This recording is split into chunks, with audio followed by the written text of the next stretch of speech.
Alright, we're back.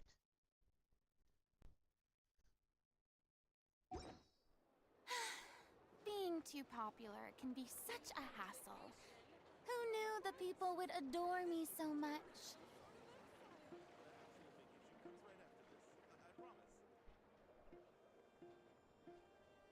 This land holds nothing but promise for adventurers from all walks of life. Why is none of it coming to me?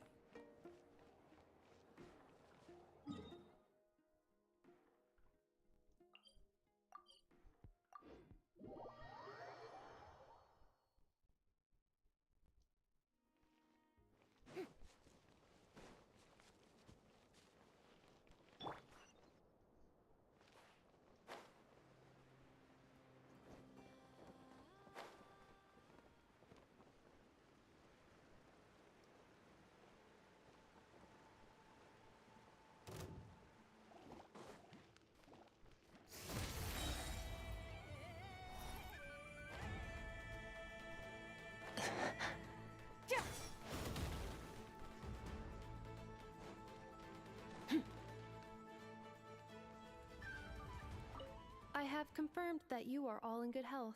With that, my work is now complete. Congratulations are in order. Okay, so to basically summarize what happened last night. Columbina finally lost most of her powers that she's been losing power since Lunar 1, that was like 2 patches ago, and now she is in critical condition to the point that she can't maintain her physical body. In order to solve this, we need to find her real name in the past in order to anchor her, but it doesn't. Usually in shows that doesn't make sense. But we kind of already we know her Columbia, so that alone should anchor her. But yeah, I guess the world wants her real name.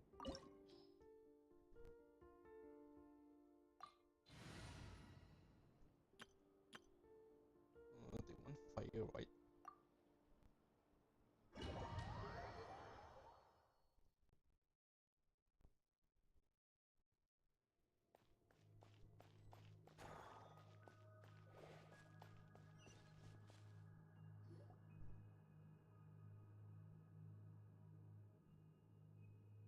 Are these people...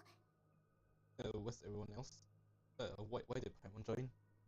Judging by their clothes, they appear to be phantom Hyperboreans from the distant past. That could mean they have some clues about the moon goddess's name, right?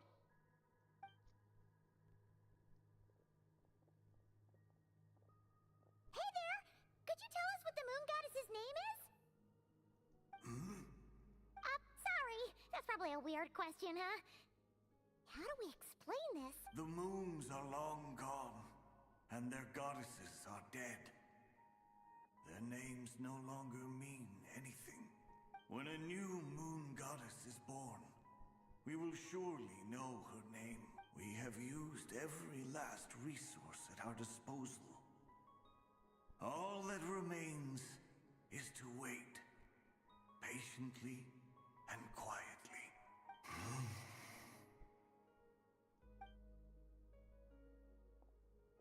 Were the people of the past all this devout? Phantom doesn't intend to converse with us any further. Surely the new moon goddess he speaks of must be Columbina. She already has more screen time here than Fontaine. Alas, Kuthar's birth came long after the age in which he lived. But, maybe if we find a phantom from a more recent age, they might know Columbina's real name. True. Keep an eye out. We should be able to tell which era they're from by the clothes they wear. Yeah, you've been pretty talkative this whole time.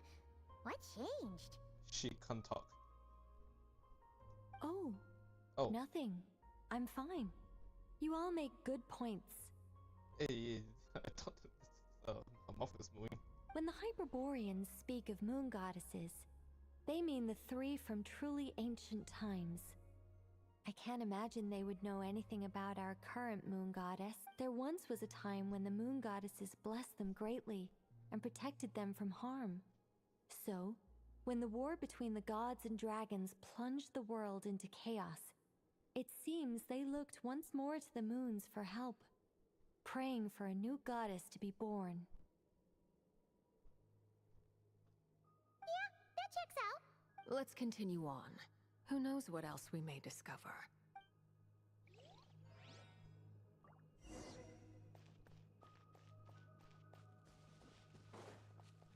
This stupid Christmas hat.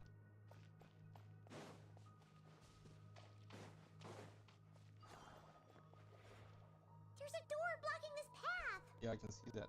Not a problem. Try this. Oh, they're very inconsistent with when Pickle uses that.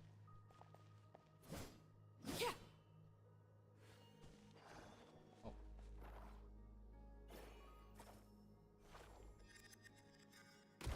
Whoa! How did that door suddenly collapse?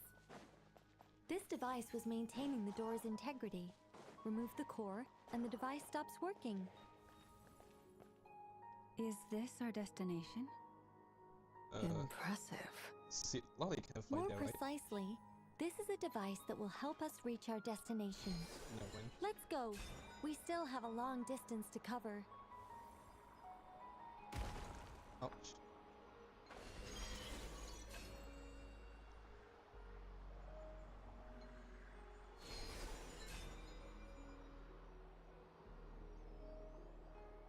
It's little details there. And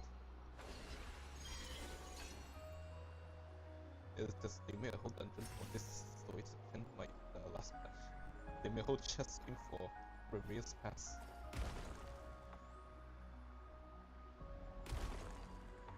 Okay, this thing is so wonky. It makes the camera freak out.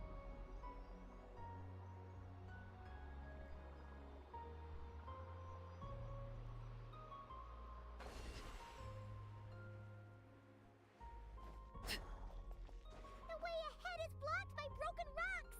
Oh. Let's try that device again. Remember the door from earlier?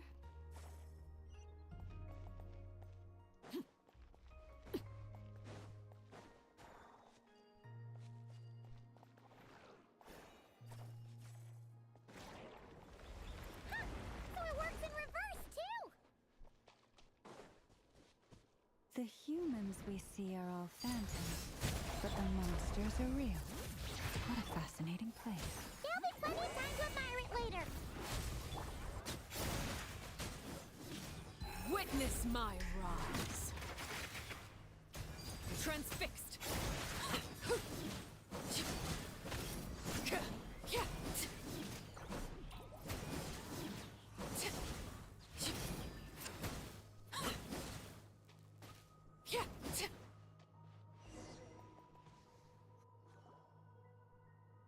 Ooh, there's a whole bunch of artwork in here. Seems pretty old. Nicole, this is probably your area of expertise. What do all these paintings mean? Let me see. Moon Goddess.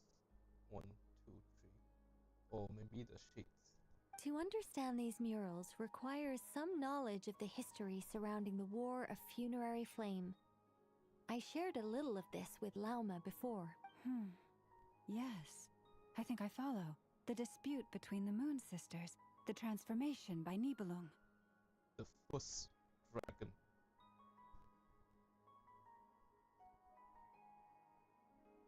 Oh no, it's no trouble. I'd be delighted to share.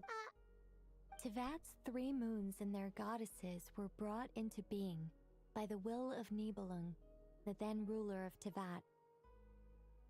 But when the heavenly principles came, they changed the world completely, down to its very foundations. Okay, this tool basically summarizes the entire game's history. It's like here his dragon friends does a lot of crazy things across the nations. Yeah, this is basically how it all began. The moon goddesses were nowhere near strong enough to challenge this entity. but the heavenly principles did not view them as heretical entities that had to be removed. Essentially, the three moons existed to keep this planet alive and operational, which did not directly conflict with the heavenly principles' aims. Nevertheless, the inherent precariousness of this arrangement would soon be revealed. Nibelung returned. Yes. He did, and thus began the War of Funerary Flame, a battle for dominance between Nibelung and the heavenly principles. Discord would soon emerge between the three Moon Sisters. One would voice the opinion that they should follow Nibelung, for it was he who first hung the moons in the sky. Another would argue that taking sides in the conflict would only bring the world closer to ruin. There was no telling where it would lead. Especially since their creator had returned, bearing the perilous power of the abyss. Oh, Nibelung would eventually discover their disloyalty. He had all three imprisoned before transforming the moons into weapons with which to fight against the heavenly principles. What? Weapons? Yes, the very moons that had once defended the planet became instruments of death and destruction, striking terror into the hearts of all living things. And although the heavenly principles and the three Moon Sisters had once been at peace, it now seemed that the moons posed an unacceptable threat to Teyvat. so basically, Nibelung and Moon Sisters ruled Teyvat until the Heavenly Principle came and kicked out Nibelung and his dragons. The Moon Sisters chose the peace treaty with Heavenly Principle so the world doesn't explode. Nibelung came back and used with abyssal power, and he didn't like the Moon Three Sisters kind of betrayed him, so he turned three of them into weapons. It is possible that the heavenly principles did not know of the goddess's imprisonment. If so, the weaponization of the moons would surely have been viewed as an intentional breach of the peace agreement. Regardless of who knew what, when, the heavenly principles shattered two moons and flung the other beyond the skies. Whether the goddesses managed to escape Nibelung's captivity after his fall, nobody knows. But this much is certain. From that day on, the moons no longer belonged to Teyvat. The rejections slowly drained their power until eventually they passed away. So that's the full story. You say the moon ceased belonging to Teyvat from then on. Why then would Columbina be born here? That is perhaps due to the lingering connection between the Frost Moon, which was not shattered, and this world. You could see it as the three sisters' dying wish. They never desired war. All they ever wished for was to protect this land. I see. If the final fate of the three goddesses is as you say, then Columbina faces the same grave danger. Our investigation has yet to bear fruit. We must hurry. Yeah, you're right. Let's keep going.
Okay, the camera didn't freak out this time.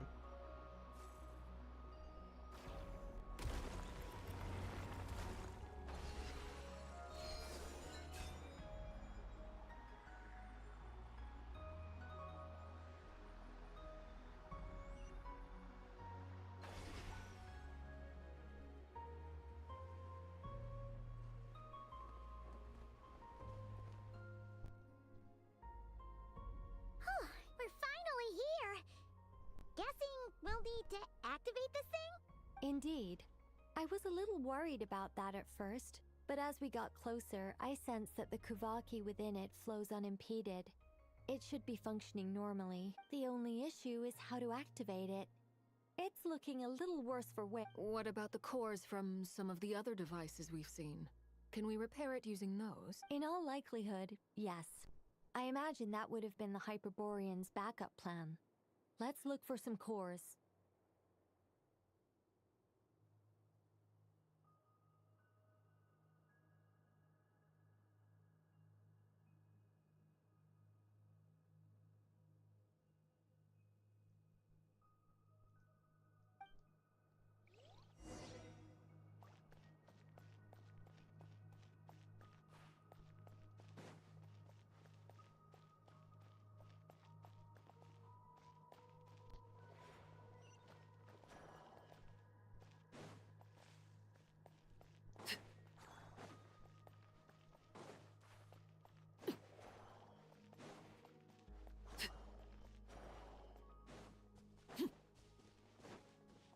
Usually you need to find one rock and then oh.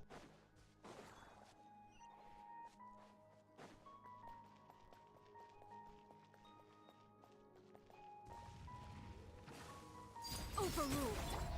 Letting brave names echo. Here comes the catch. Quietly now.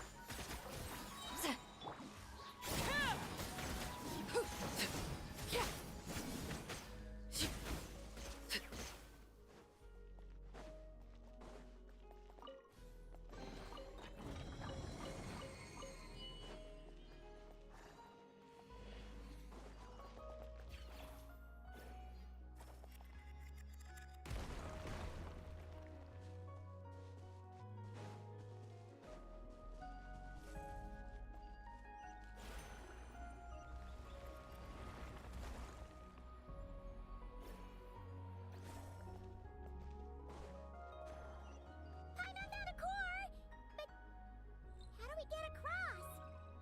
Walk up, then jump down.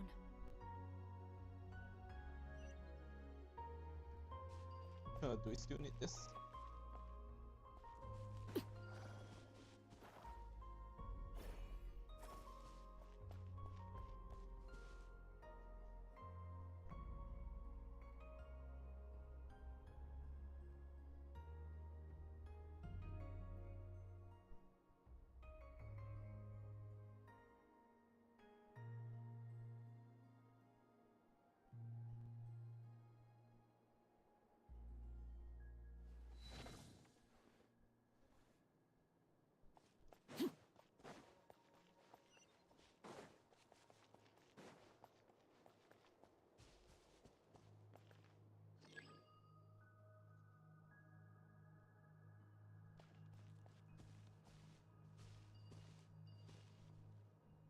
Okay, what's the point of this wall? Make the hole bigger.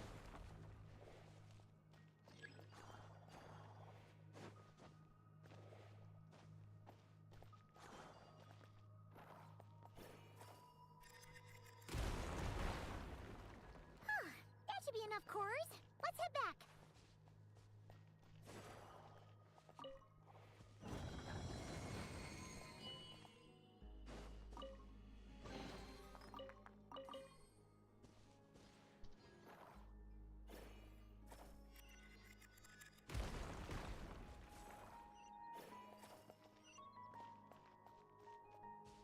Well, we can only carry one.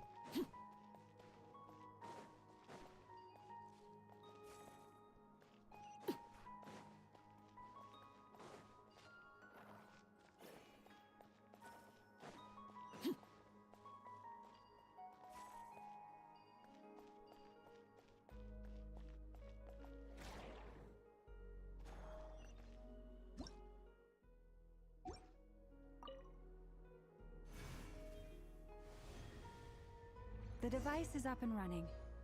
It's hard to believe that the ancients were capable of constructing such things. Paimon sees our destination! It's right up ahead! Yes, let's go. Yeah, does she have personality?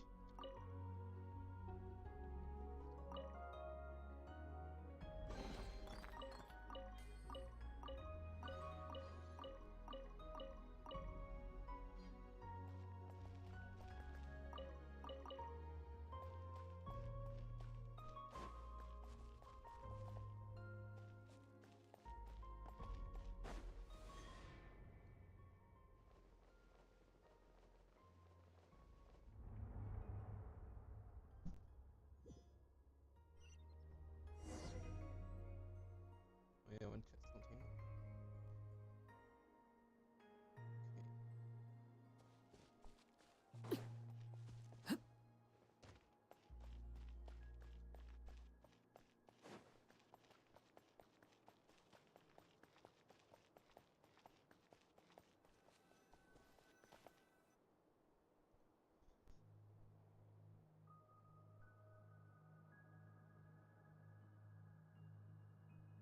This is where the people of Hyperborea communicated with the moons. We need only place the moon marrow upon this platform on Moon Prayer Night, and we shall be able to open a portal to the moon and send our moon goddess back home. The assumption being, of course, that we can find her first. That's right. You want to know if it's safe there, don't you? And yet, she has no choice but to return. You know this. That's not the only issue here. This is the end of the line, right? We've explored everything we can, and despite looking at historical artwork and talking to people from Hyperborean times, we're still no closer to learning Columbina's name. If it's not too much trouble, could you tell me exactly what Alice said to you about finding her name? Oh, sure. What she said was... Then your first job is to find it. As a moon goddess, I'm sure she must have a name she identifies with. Neither Columbina nor Kutar is her true name, and she's never really accepted either of them. Oh, she needs to accept her name, not we can't give it to her. Is it not also possible that she has never had a true name? Not at any point in history? Yeah, chances are we have to give her one right now. That would be a hard pill to swallow. But at this point, we may have to accept that that is the truth. No one knows how she came into being, and she certainly doesn't have parents in any sense that we're aware of. Perhaps she was never granted a name at all. But does that mean there's no way to get Columbina back? She's just gonna disappear and there's nothing we can do about it? Huh? Wait, why all this pessimism? Was it the way I phrased this question? You all seem to be taking this in completely the wrong way. Well, just because she's never had a real name in the past doesn't mean she can't have one now. I see I'm smarter than these nerds. What? Think about what Alice said again. She never once said that you'd have to find a new name, did she? Are you saying what I think you're saying? I have a problem.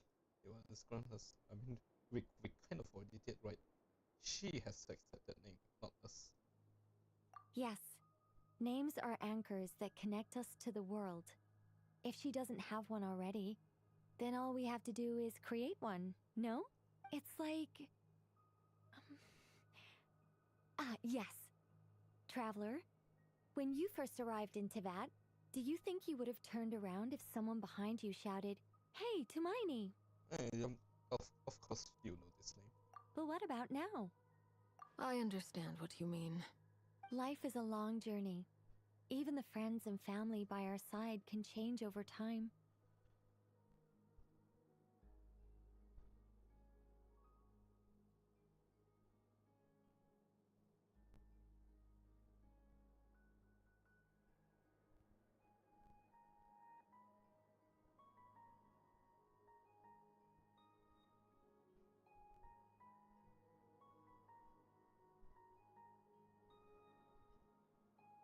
When people call you by different names, what matters isn't so much the words themselves, but what they symbolize.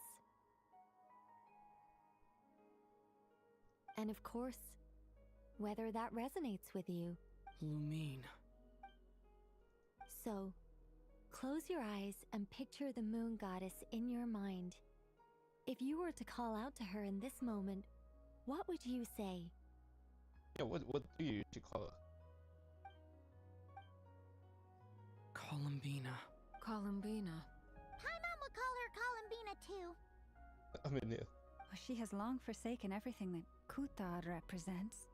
I think from now on I should call her Columbina too.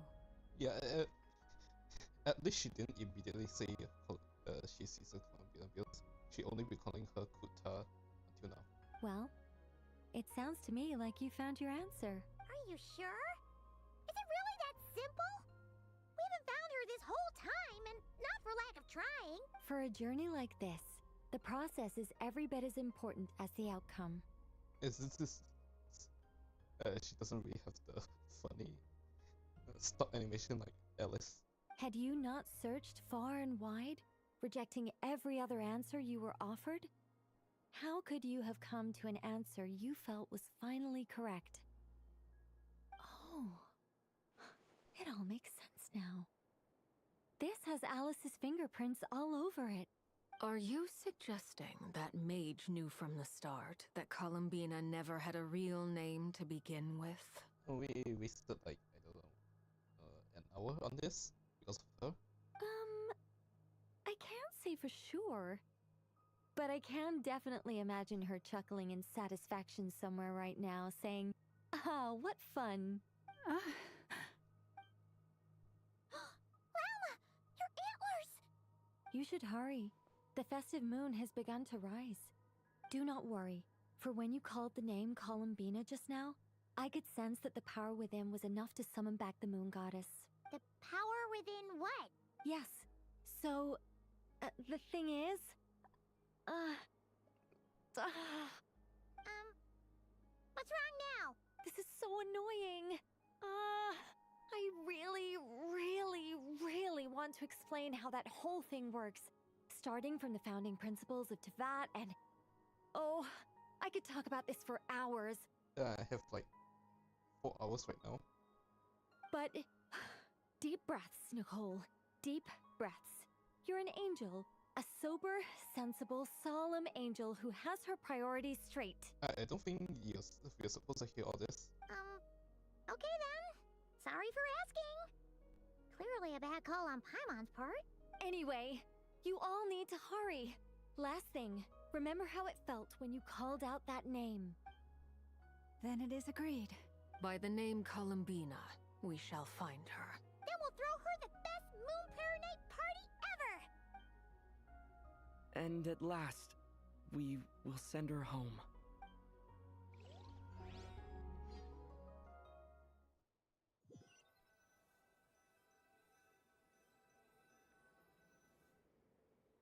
I can barely move anymore. Well, she wasn't this pale last time. My consciousness Okay. is fading away. Okay, game. Have they come back out? I'd love to see them one more time. The cutscene? They didn't make it.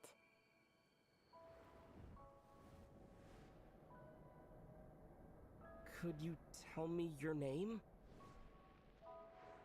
My name is... Columbina!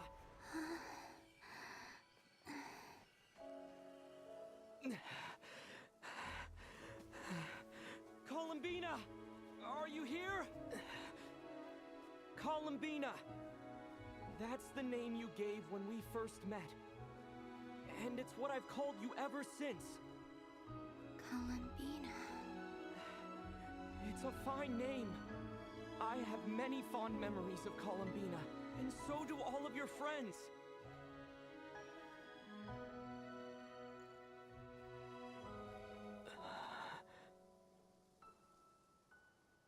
you like this name.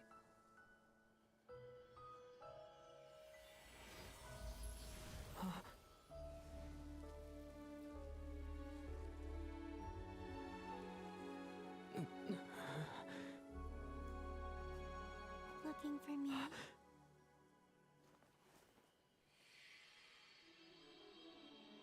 Yes.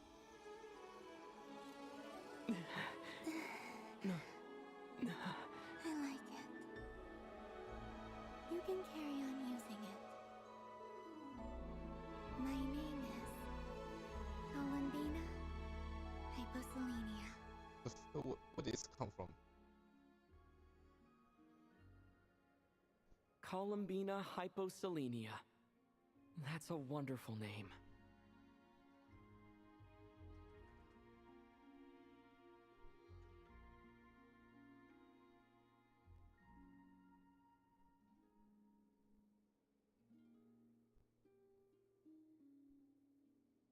I never thought that Columbina would become my real name.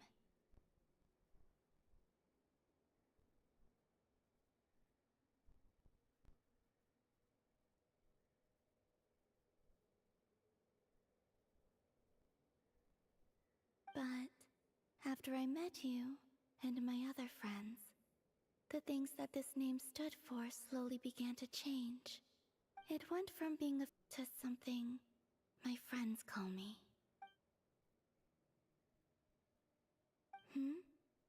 What is it? Why aren't you saying anything? I'm just so happy for you. Thank you. So, where's everyone else? We can go and meet them very soon. Everyone went to different places to try calling your name. Great. I'd like to thank them as well.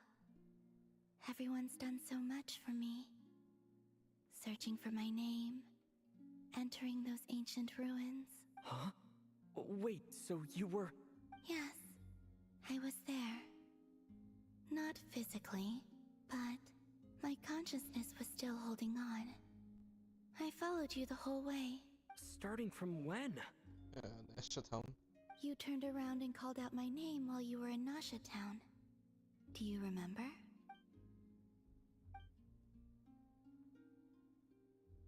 Let's go. We don't want to keep them waiting. Sure. In that case, come with me. But... Hmm? Before that... Could you call my name one more time? Sure. Come with me, Columbina Hyposelenia. Where did this come from?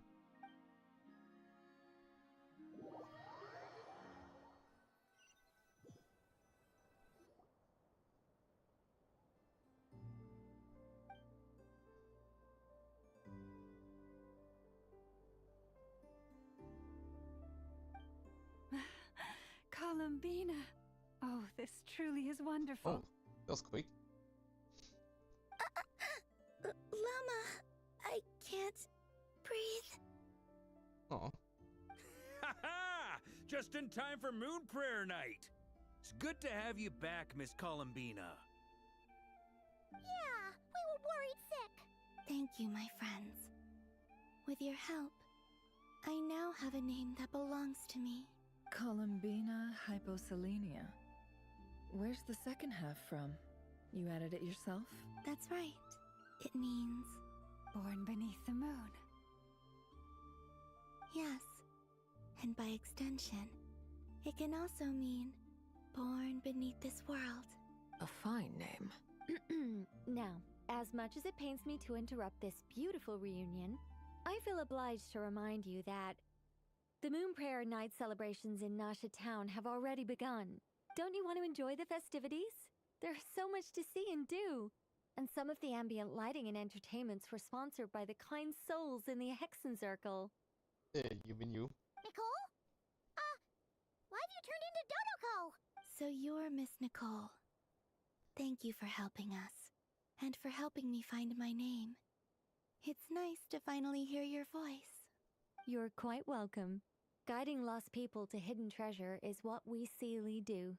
And if you ask me, Spiritual treasures are far more precious than material ones. Chests are all well and good, but this was what it's all about. Ah, so satisfying. Anyway, I had to go help Alice. It seems like she ran into some trouble. That's why I couldn't be here in person. But don't worry, we're with you in spirit. We'll be celebrating right along with you. Keep an eye out for the Hexenzirkel's festive stalls in Nasha Town. I think you'll like what we came up with. Alice said she even managed to rope B in this time. The Frostmoon Scions have also prepared various attractions. I believe Aino and Effa and their crew are setting things up as we speak. On that note, Nefer, about that request I made. It's all in hand. Yehoda is on site to ensure that everything goes off without a hitch. Wonderful. In that case, Traveler? Huh? Come on, Columbina. It's time to celebrate the best Moon Prayer Night ever.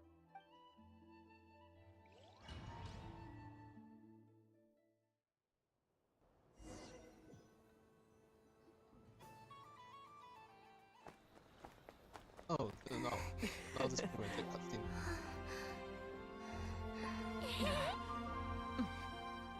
Hey, young lady.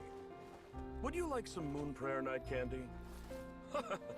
Happy Moon Prayer Night. Oh, yeah. I almost forgot to say.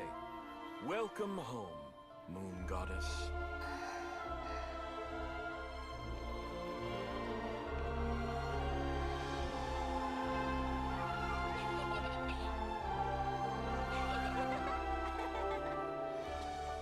Welcome home, Moon Goddess. Okay, it's my fault it's not happening. Welcome home, Moon Goddess. Welcome home, Moon Goddess.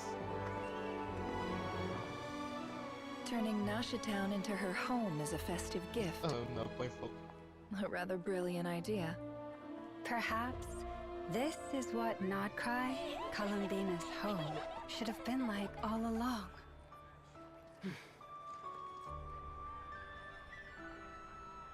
Thank you for the gift. I like it a lot.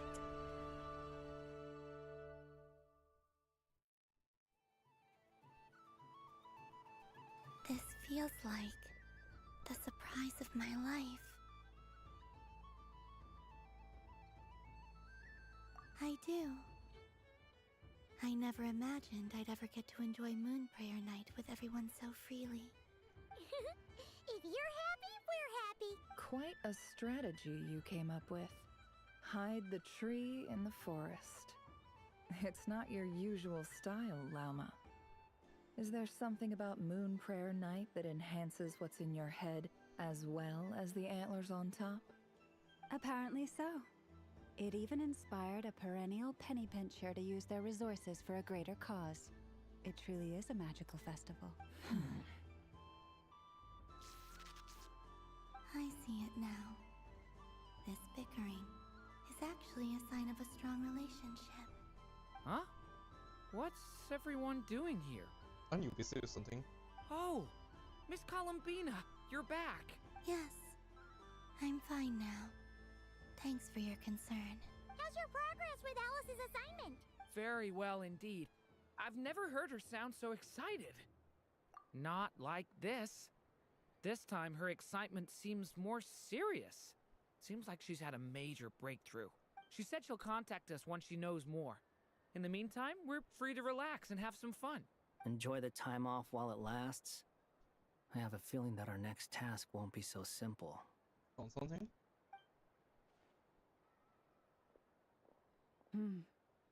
I should go. I still have a few things to attend to at the Frostmoon Scion stall. And I think I'll take a look around.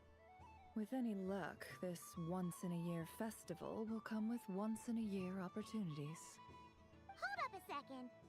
Where's Varka?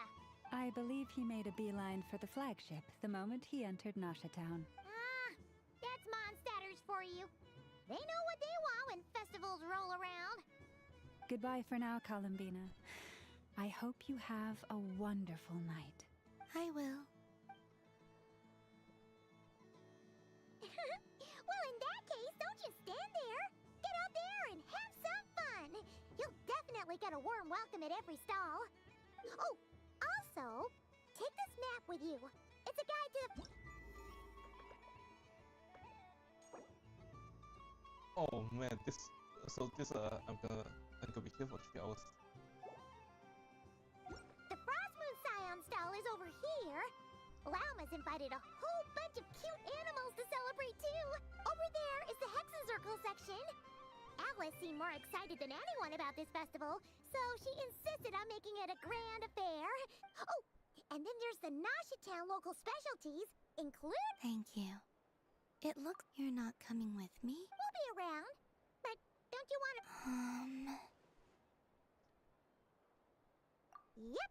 If you find something you otherwise, just relax and enjoy yourself. What, we gonna There's play so much stuff? on offer, so try to experience as much as you can. And don't forget to stuff yourself with all the delicious festival... All right then. Off I go. Where should I go first? This must be the mage's stall. It feels like I've entered a fairy tale. Ah, how lovely. Oh no, there's 3 of them.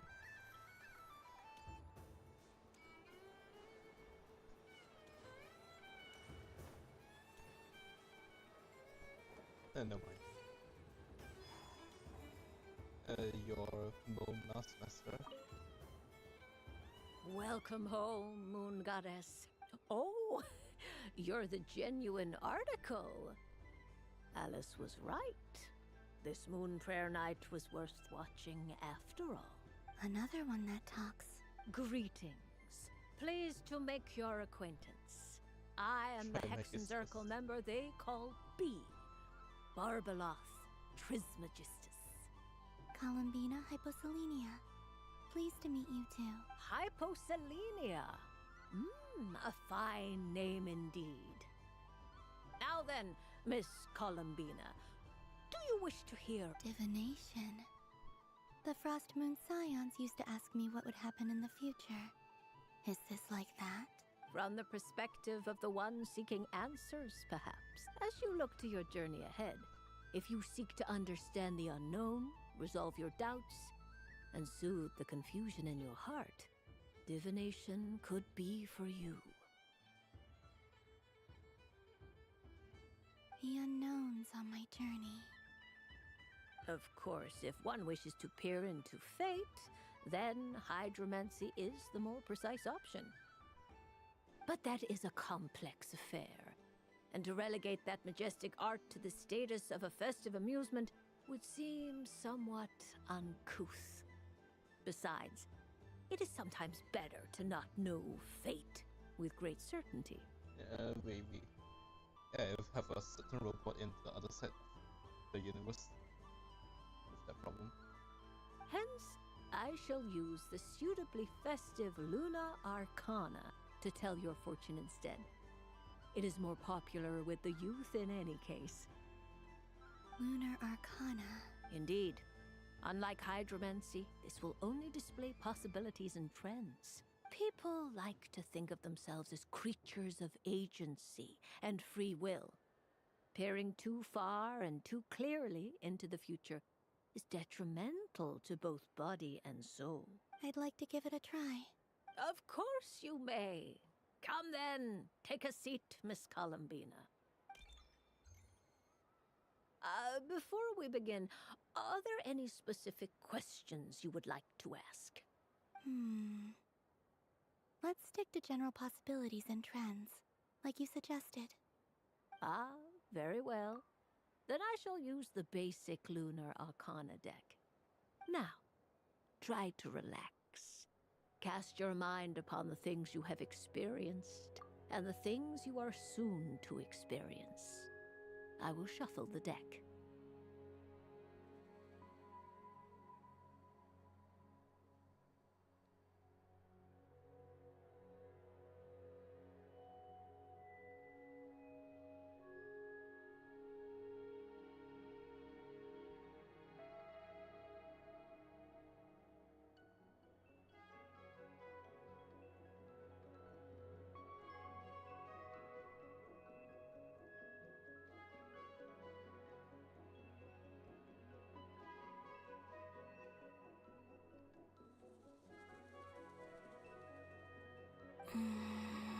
I just realized she called herself Tree Magistus, and Mona is also called herself Magistus. Would you like to cut the cards yourself? You do it. No problem. Now then, to make things easier for the Seeker, that is to say, you, I shall decipher the cards from your perspective.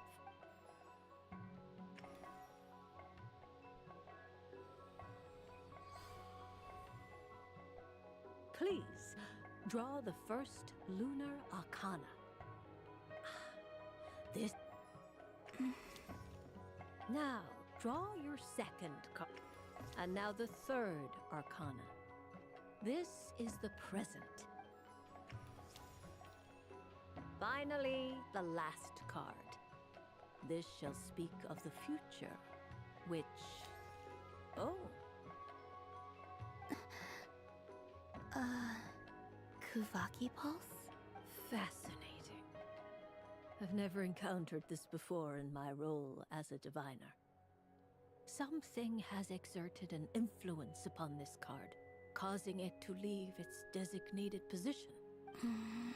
What do you make of this, Miss Columbina? Perhaps this is the guiding hand of fate in action. Of course, if you wish, you can choose to deny the validity of this card and draw the future for yourself. No, it's fine. Let's go with this one. A bold decision. I must say I'm looking forward to the results. Well then, let us flip the Lunar Arcana in sequence and see what emerges. Sure. First, Destiny. No surprises here. The card that represents yours is the moon. The moon. Indeed. The moon can represent the truth at some times, but deception at others. False peace, destructive calamity, and the world-changing power that lies within. I don't think this is a good sign. When the moon is placed on the destiny tile, it indicates that your destiny is not what it may appear on the surface. Instead, it may yet have a hidden side. It symbolizes a journey through the fog, fraught with uncertainty and deception, where one must face inner challenges head-on. I don't understand.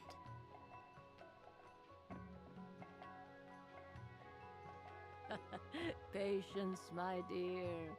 This is but the first card, which serves as a basis for the interpretations that follow.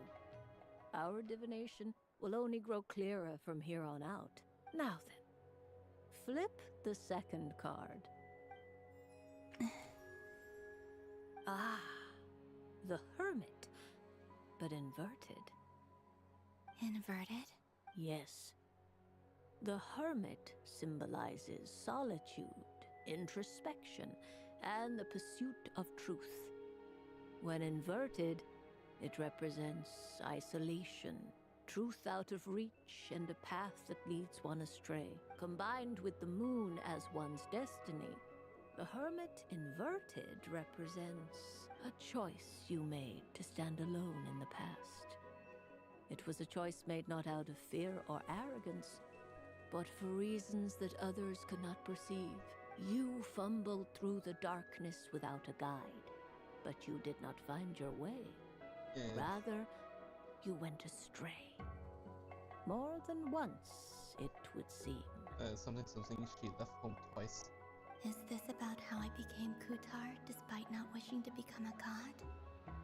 And how I joined the Fatui because I yearned for a place to belong? I suspect only you know the answer to this question. All is not lost. The past is in the past, and so it shall remain. Shall we look into the present now? Oh my. The Lovers. The Lovers. One of the most interesting Lunar Arcana. What does this one mean? This means that you have had an unprecedented emotional experience. The joy of finding your soul becoming intertwined with that of another. A precious and wonderful thing indeed. It's true. I've made a lot of friends recently, and they are very good to me. I like them a lot. That sounds lovely. I am most delighted for you. The lovers can also represent important decisions, perhaps related to a parting of ways. Now, if I were to guess... Yes. My return to the moon. I understand. Parting with friends is never easy, Columbina. But rest assured, this is not the end of your journey. There is always another story waiting to be told. The future always lies ahead. I guess she comes back after going home. The future. Well now, it's finally time to flip this most mysterious of cards. Why did it appear? And what does it wish to tell you? I'm ready. Very well. Flip this card and see what lies on the other side. Oh.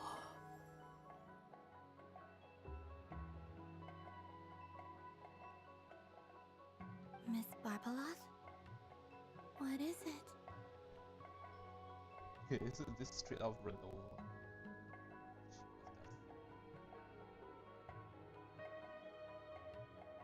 This card is death. It's not even subtle at all. The eye. That doesn't sound very good. It depends on how we interpret it. It is true that it can represent an agonizing death, a complete and utter end, but at the same time, it can also represent rebirth. Do not forget that your destiny card is the moon. That lends your future many different potential meanings. If death spells the end, is it unavoidable? As I have said, divination can only display general trends. It is a rough guide, but it does not show predetermined outcomes. Allow me to summarize it for you. In the past, you may have lost your way, but now you have gained new connections and new strength. You now face an important decision, one that may bring about a great change in what is yet to be. This change might, in turn, be the end of all things, or their beginning. But remember, everything is subject to change because of the moon present in your destiny. You must see the truth clearly and face your innermost thoughts. The truth.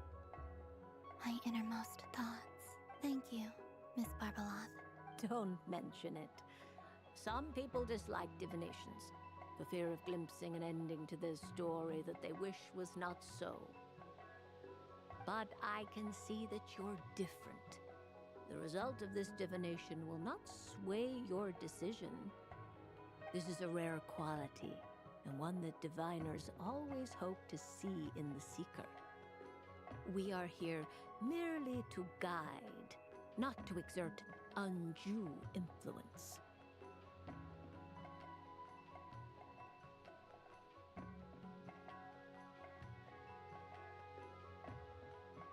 I understand.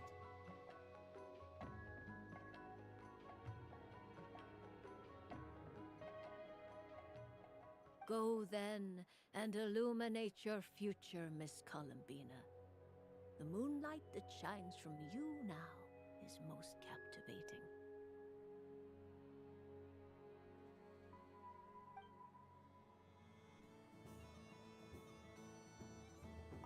The death card made a most enigmatic appearance. The moon for which Miss Columbina is bound, I fear. Fretting is of no avail. I will have a chat with Alice about it sometime.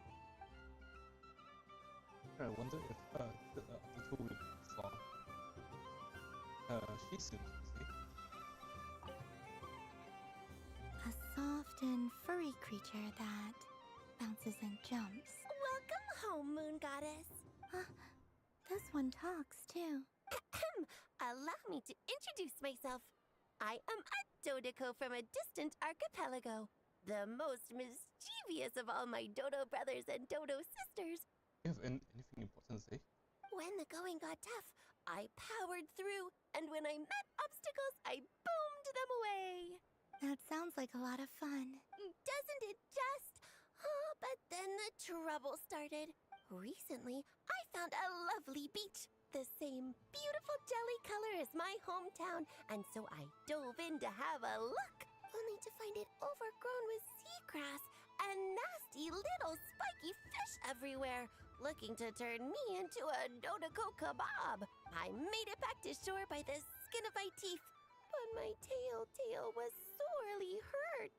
Couldn't you just boom them away? Oh, I wanted to, believe me. But I've heard that you, Moon Goddess, can understand animal speech. The last thing I wanted was to cause a gigantic fuss and get taken to court by a school of spiky fish. I'd be driven out of these waters for good, and my winter holiday would be ruined. And so, dear Moon Goddess, I was wondering if you might lend me your allegiance. Are you roping me into a crime? Oh, let's call it a once-in-a-lifetime carefree adventure. Does that sound better? All the festival goers tonight are dressed up as the Moon Goddess. But there's nothing to say that the Moon Goddess can't disguise herself as a Dodoco, is there? Besides, this is your home. You should be free to be whoever you wish. I'm afraid I'm not well acquainted with Dodocos, Madam Mage. Oh, that's quite all right. We Dodocos are innocent, happy creatures with a free-spirited nature. Many, like myself, are mischievous troublemakers. Others are lazy souls who like nothing better than to lie down on a nice rock and take a nap. She has a very questionable track record intellect. In our eyes, every creature who yearns for happiness and freedom is a Dodoco. But perhaps in yours, we Dodoco are a fluffier and more mischievous breed of Kuhenki? Yes, that is a much easier image to follow. Oh, wonderful! Then let's play! Grab onto my tail and follow me into the sea! Time to settle some scores with the bad guys!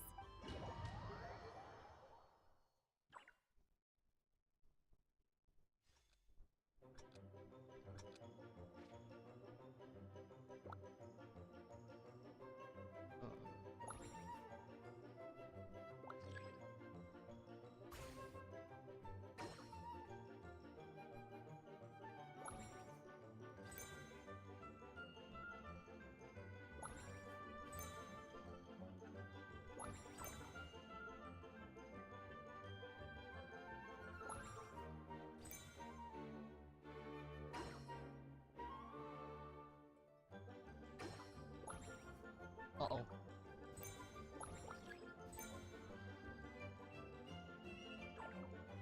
Oh, this is where they come from.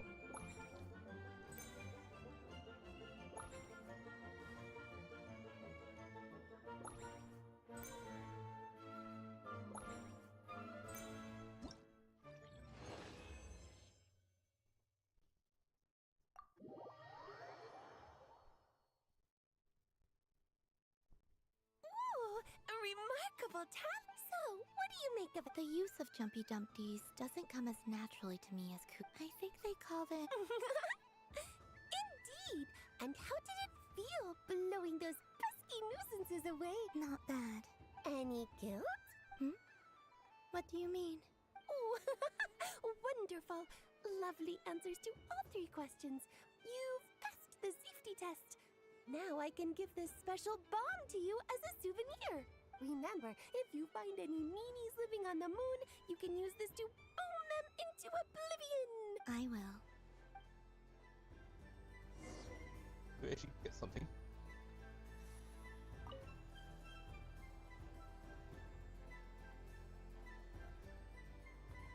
I wouldn't say it's unfair, exactly. I mean, your voice goes right into people's heads.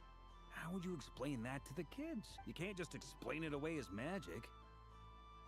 Is something the matter? Ah, Miss Columbina! No, nothing you need to worry yourself about. Ah, Impeccable timing. Stick around for a second, Miss Columbina. I need your input on something. This self-proclaimed Knight of Justice has yet to give me a satisfactory answer. I, for one, would like to hear your verdict on the matter. Hey, now, I left the flagship just to help you out, Miss Nicole. What's going on? So Alice and I are both using long-range remote control spells that work on similar principles, allowing us to attend this festive fair in Dodeco form. Sorry, let me backtrack a little. While similar, there are some key differences. Alice, being a great mage, wanted her Dodeco to reflect something of her own charm and mystique. So she adjusted the way its tail moves when it spins around. An entirely gratuitous move, in my opinion. I hardly see how anyone is going to notice that. If anything, I'd say that anyone who stares intently enough at a Dodeco's tail to notice such a small detail is someone we ought to be highly concerned about.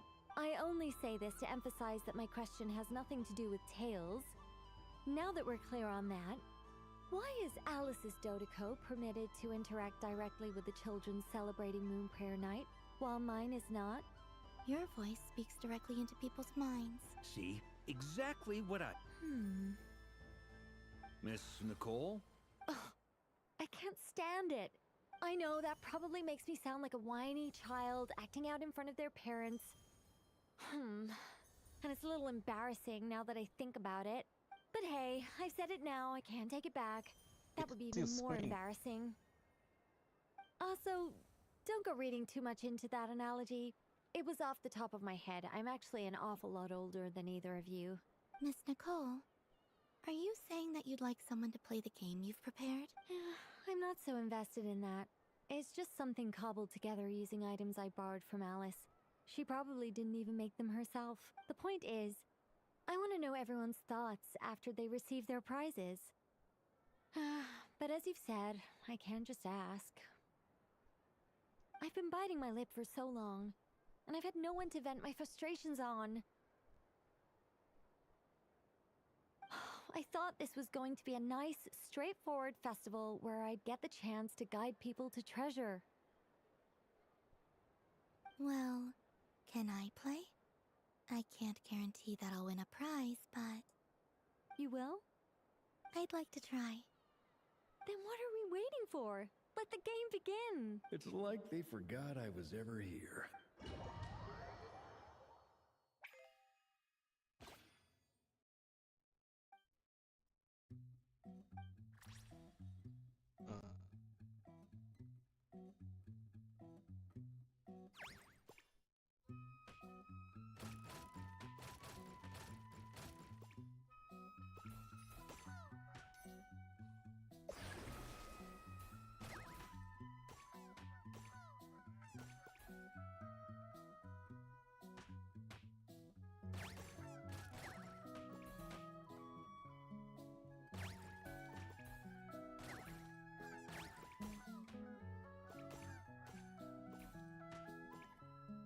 Feels like the current event right now.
Congratulations, Miss Columbina! With your great wisdom, you have overcome every obstacle in your path and conquered the great challenge posed to you by fate. Fate? Well, something to that effect. If you'd prefer something more poetic, it could be the icy winds or the dawn. Anything you like, really. You could even go with the challenge posed to you by Dodeko, if that's what you're into. Anyway, you can take or leave my suggestions. Moving on, all my hopes are now resting on this. Can I open it now? Stop teasing me. Please, I'm begging you. No more talk. Just open it. I'm more. He's the one I'm the most confused with. Wow. What a lovely sculpture. Classic and cute at the same time. Thank you, Miss Nicole. I'll always treasure it. Ah, there we go. Music to my ears. You have my sincerest gratitude, Miss Columbina.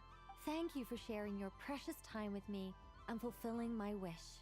Don't mention it. You've all done much to help me.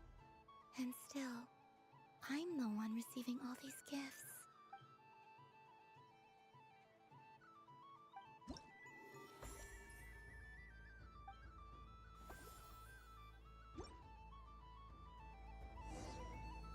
Wait, what do we get?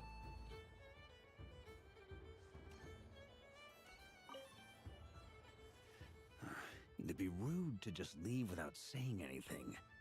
But at the same time... Albedo? This sketch is for you, Grandmaster. Oh, a gift for me. The North Wind left in the...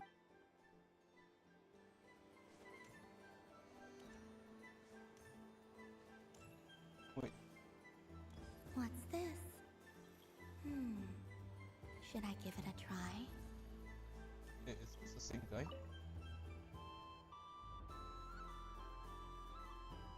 Come on, Citrus. One more round. No, Just one more. Remember this guy's older. But my neck. You should take a break. Yeah, don't push yourself. Hey, don't look at me. I'm the referee. Did they actually hire that guy? Kermit the Frog? What are we gonna do then? Do you need any help? Yes, we do. We need one. All right. It's really simple. You just throw. Rolling a hamster means you move one. Okay. So, we're all set? In that case, please take your places and let the game begin!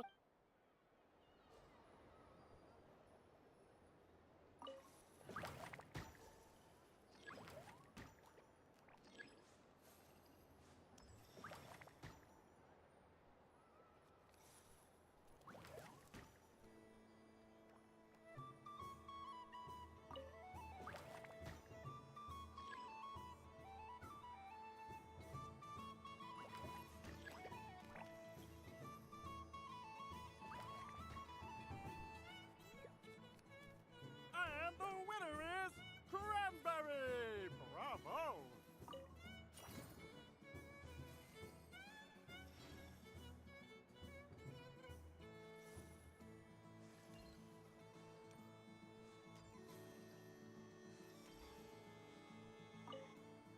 It's a pity that my good friend Faro, if he could have been here.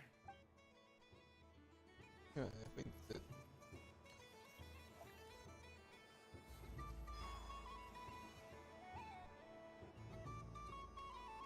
Dodoko's Whirligig! Come check out... Ah, welcome home, Moon Goddess. What? What? Might I ask what this is? Ah, it's a very special amusement sponsored by the great mage Stop herself. that, your boss Ride stop. on a soft and furry Dodoko and embark on an... I say that, but I'm just following a... I'd like to ride. No problem, but... Is that not... Oh, no, it's fine. It's just that each... My friend... That should do it. But we gotta keep. Traveler. I want to go on that ride. Let's go then. Don't worry. Paimon will do the rounds. You go have fun. All right. I think we have to wait in line over there. Please take your seats. All right, you're... Not bad. It reminds me of riding a moon lane. Sometimes, the Kuhenki circle around me like this, playing their beautiful melodies. Yeah. I'm going to miss them.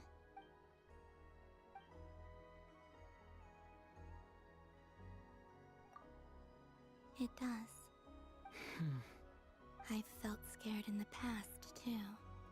But this is a little different. You know something? I got to see a lot of fascinating things during my disappearance. I saw how the Frost Moon Scions act around their families. So different than how they used to act in my presence. And I also saw how they interact with their friends. It made me curious at first. Why do people act so sincere when they're worshipping gods, but save their truest, warmest feelings for each other? Slowly, I came to realize that it's because they trust one another. They know, deep down, that they'll be accepted for who they are. All of it. The good and the bad. I know. I knew it the moment you started calling out my name. What I fear now is the end. I fear losing all this the very night I have gained it. Yeah, that's a foreshadowing.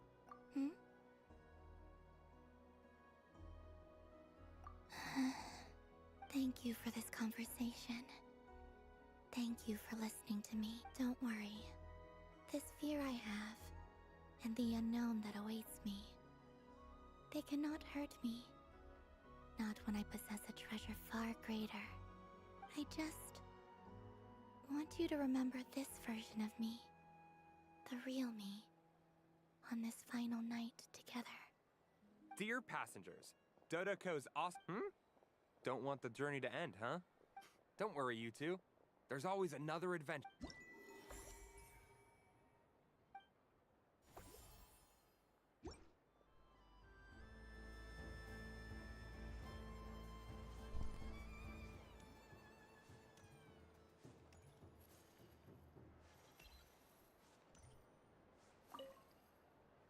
It's a pit. If he could have been here.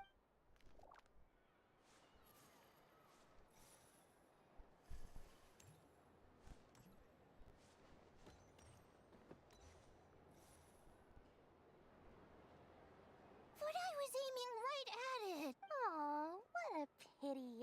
I saw it with my own eyes. You were so close. So very close. That's not true.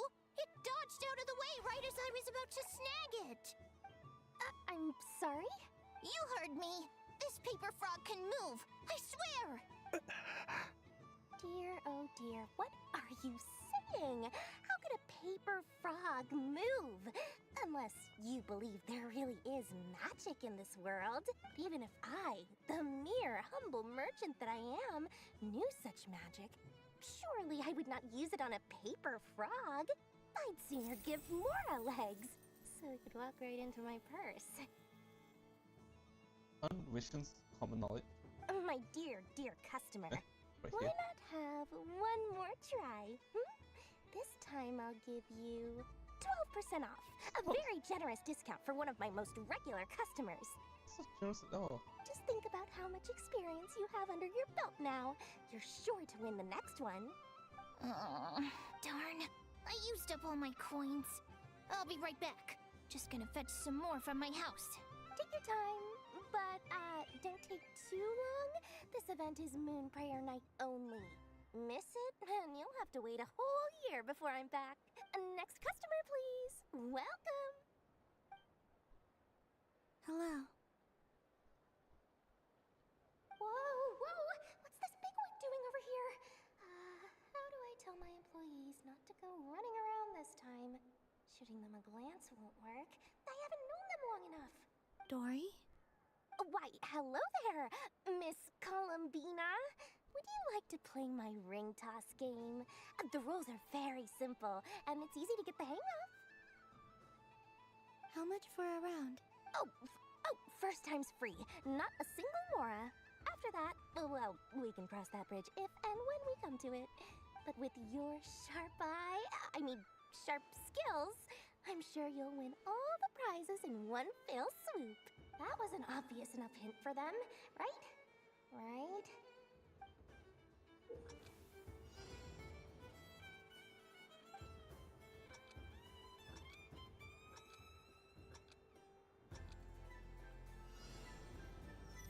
Here comes the ring! Oh, peanuts.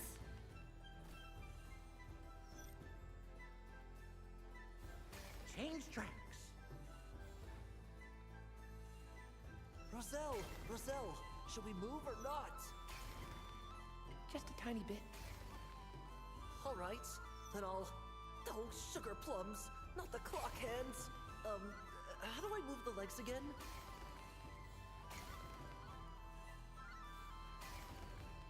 Stop it! Stop it! Let's see now. Let's see. Wow, very good. That's the highest score we've had all night.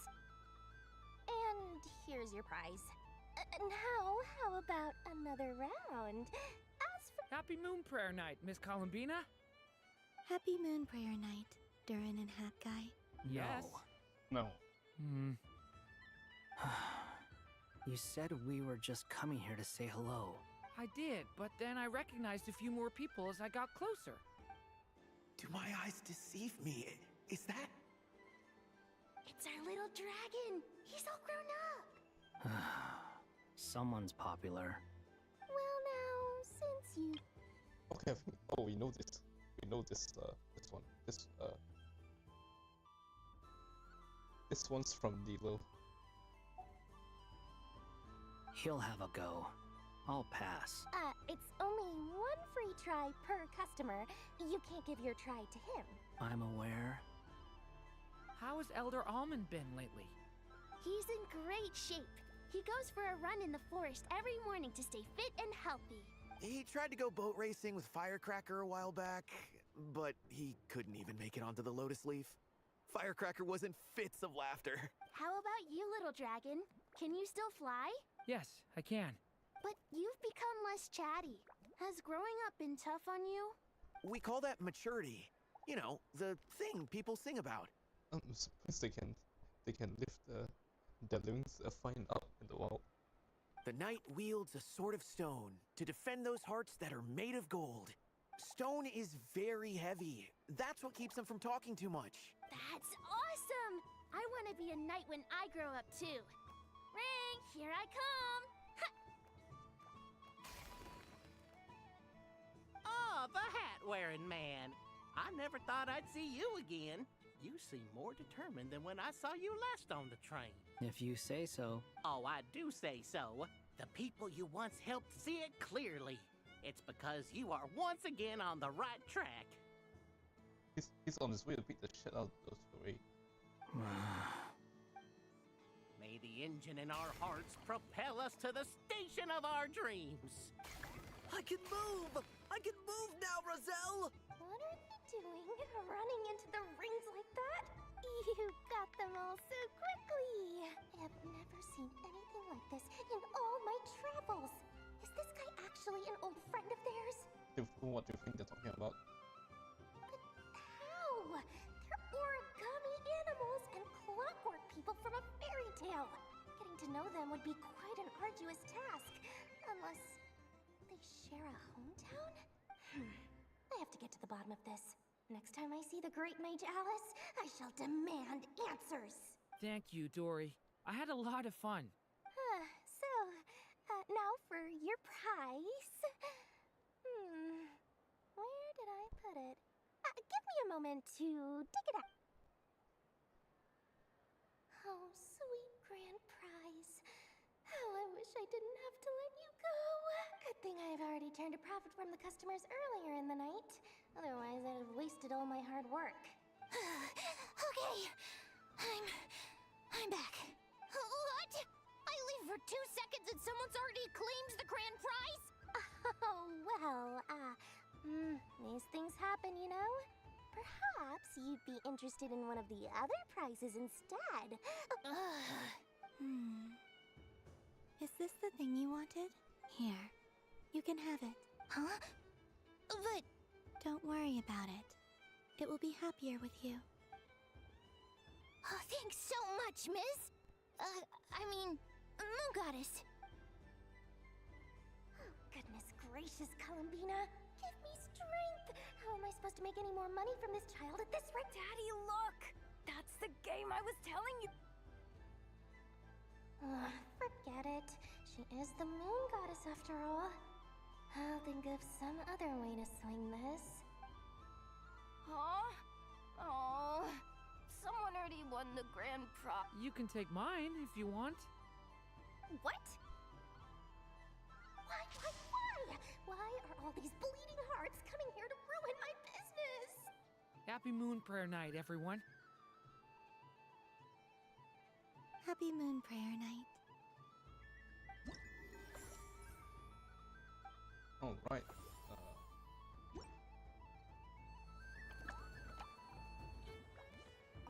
If all the prizes are gone, I might as well close up shop for the day. But you haven't had your fill of fun yet, right? So the next time a customer shows up, you're going to have to run faster, all right? And remember, run out of the rings, not into them.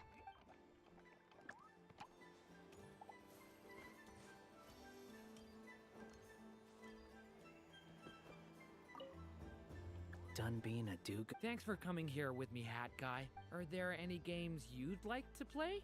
It's your turn to pick. I'll come with you. Why does that hamster think you've grown up? You haven't changed it. I know you don't mean that. You're just taking the opportunity, even if you won't admit that taking some time to compose yourself is important. Otherwise, you'd have taken off your hat and flown away by now. Looks like Albedo's socialization program has been far more useful to you than all those Vahumana textbooks.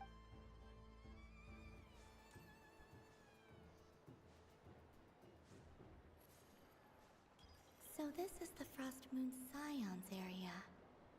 It feels very familiar. But everyone looks much happier than usual. Oh. That's the one in National.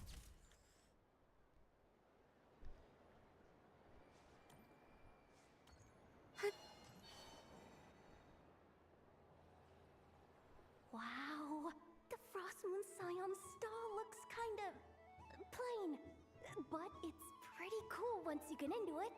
I don't go to Hisi Island much, but it's got that, like, old world cultural feel. And if culture means we get more festivals, I'm all for it! Hello, Yahoda. Columbine... hello, Moon Goddess? That was too close. I almost gave the game away in front of the staff. Oh, wait. What's the deal with her shoes? They don't make a sound when she walks. I could do with a pair of those. You're the first person to notice. Do you like balloons too? Balloons?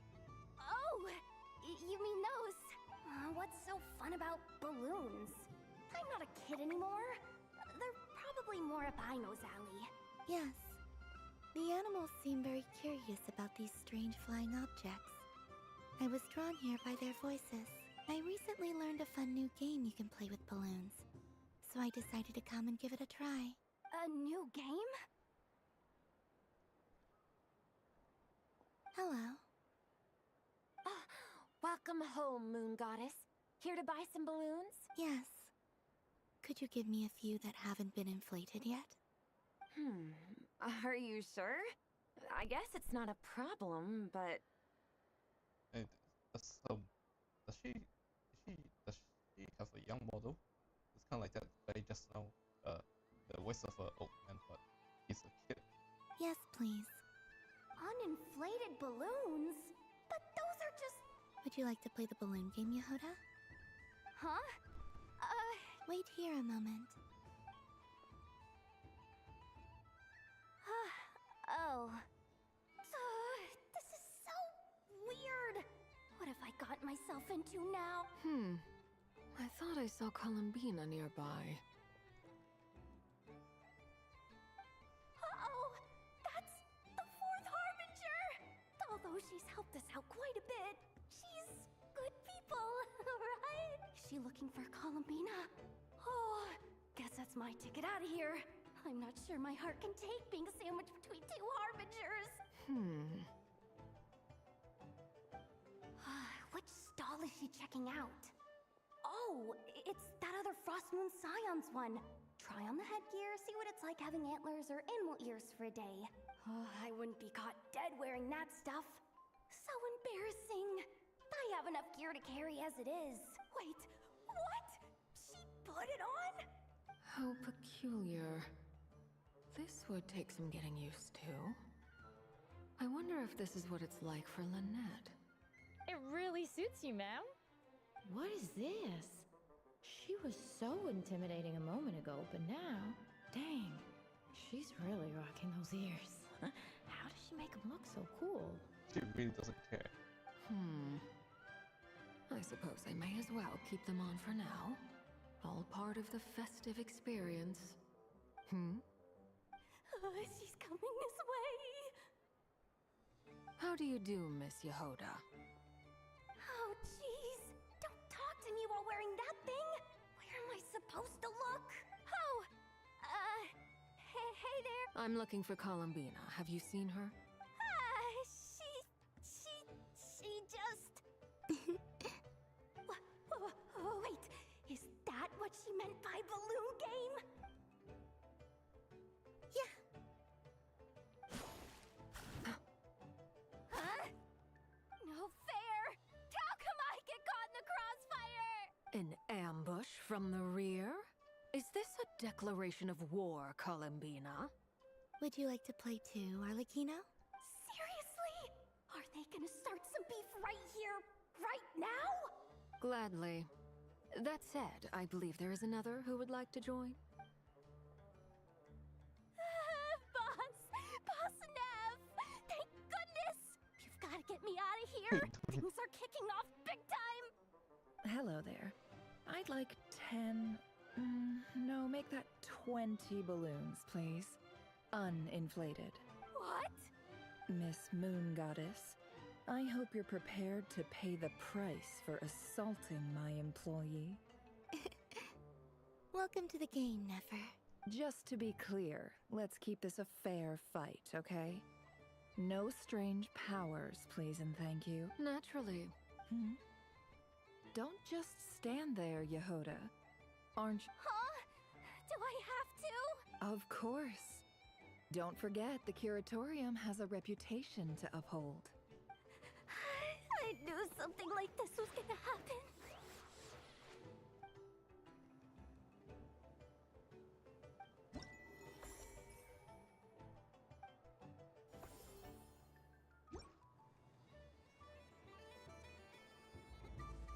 If fire kills here...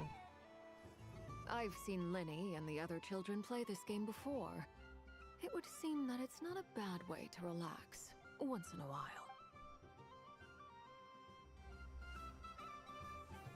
What's this? Should I give it a try? That was fun. It's a shame Ashru doesn't like playing with water. Or I'd have roped him in as well.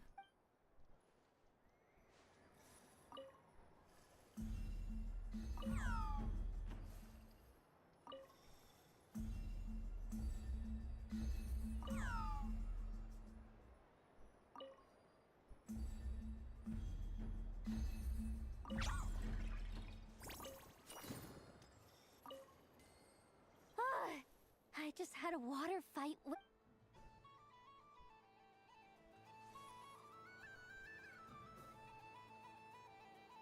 I wish for a never-ending supply of Laka berries. What a humble wish. Probably written by a child. Is that Lama the Moon Chanter?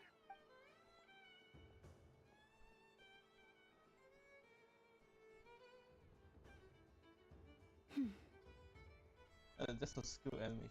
That's the idle animation.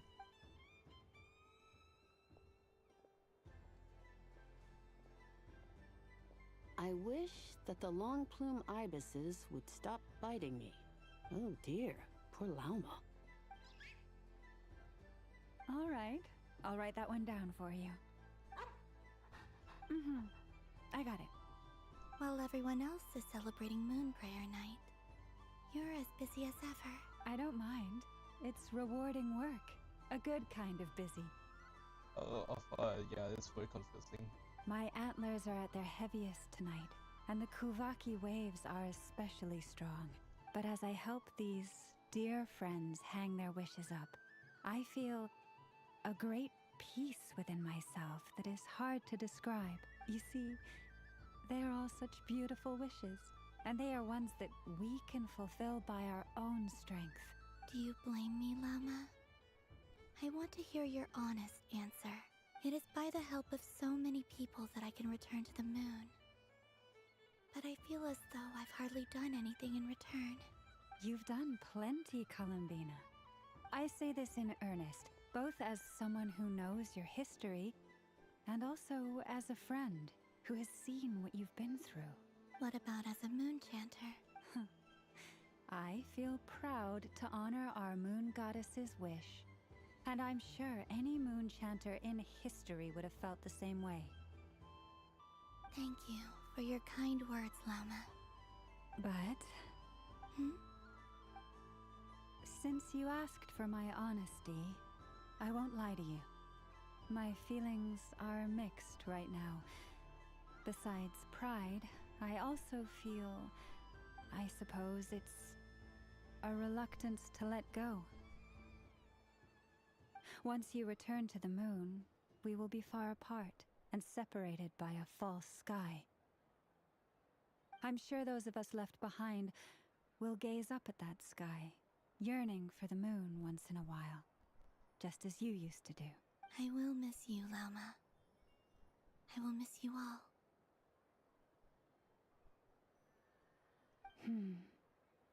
I hope to stay in touch. I will try and find some way to send messages down from the moon. Perhaps you could use Kuvaki. I've heard Yehoda say that signals can be sent using long and short waves, or strong and weak lights. Telephones? That sounds a little complicated. What if we forget what the signals mean? We could prepare a codebook beforehand, but... You're right. It wouldn't really suit you. Still, whatever happens, I believe that you will find your own unique way of communicating with us. And now that I think about that, my heart feels lighter. Because you trust in me? Yes. I have faith in you, and in the power of truth. In my experience, the truth tends to be difficult. But that's what makes it stand out from what is false. So I'm confident that your thoughts and your love will shine through the curtain of lies. We will know it when we see it. Thank you. Now, could you help me hang up my wish? Is this? I wish that all who dwell in this moonlit world can find a place to belong. And I wish that I shall one day see my friends again. It's 2 wishes. I hope that's not too greedy of me. Not at all. And I think you speak for us all with the second one.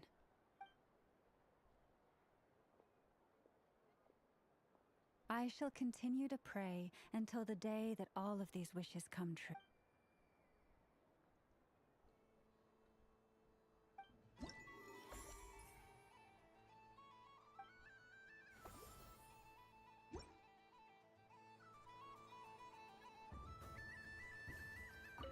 Yes.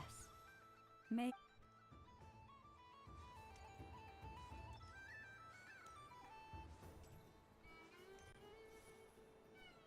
Sunny days! Ah, well, you are as warm as the sun itself, Moon Goddess.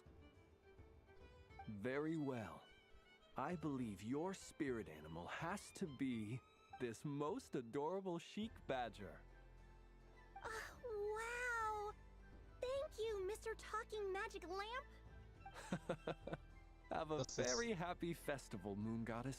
Yeah, does his lamp always look like this? Lance? That's you, isn't it? It's our little secret, my dear traveler in Paimon. Okay, sure, but why are you here selling sugar sculptures? Everyone celebrates in their own way. After gazing into the abyss and spending time around gravestones all year, what better way to relax than to see sunny smiles on the faces of the living? Besides that, I like to think of myself as a fair judge of character. I dare say matching personalities to confection suits me rather well. That's not what Paimon was talking about. Aren't you afraid that your true identity might be exposed? I mean, it's talking like not. Yes, no one really cares. Should I be? There is all manner of magic in the air this moon prayer night. Thanks to the work of the great mages, I see Miss Columbina is hiding in plain sight. Why should I not do the same? Why miss this rare opportunity to enjoy a special evening in my true form? Fair enough. You got a point there. People who don't know you will probably think you're just a talking lantern. Well, now that we see eye to eye, what brings you here? Not a search for your spirit animal, I presume? Ah, well, actually... Here, see for yourself! Oh, this is... How wonderful. A beautiful idea. Yeah! We just met Barca, and he said that having everyone draw their own section was kind of boring. So, he did your bit for you. Ah, Varka. Ever the maverick. I see his artistic skills are truly one of a kind. In that case, I shall paint something on Mr. Albedo's behalf in a short while. What? Why not? Ahem. Welcome home, Moon Goddess. Phew, that was close. Hello, Flins. She recognized... What keen eyes you have, Miss Columbina. Especially considering they are shut. I did not see you. Rather, I sensed you. I can sense the fluctuations in Kuvaki all around me. One would expect no less of the Moon Goddess. Might I interest you in some candy? Yes, please. Excellent. I shall make some for you right away. Something the matter, Miss Columbina? What about my spirit animal?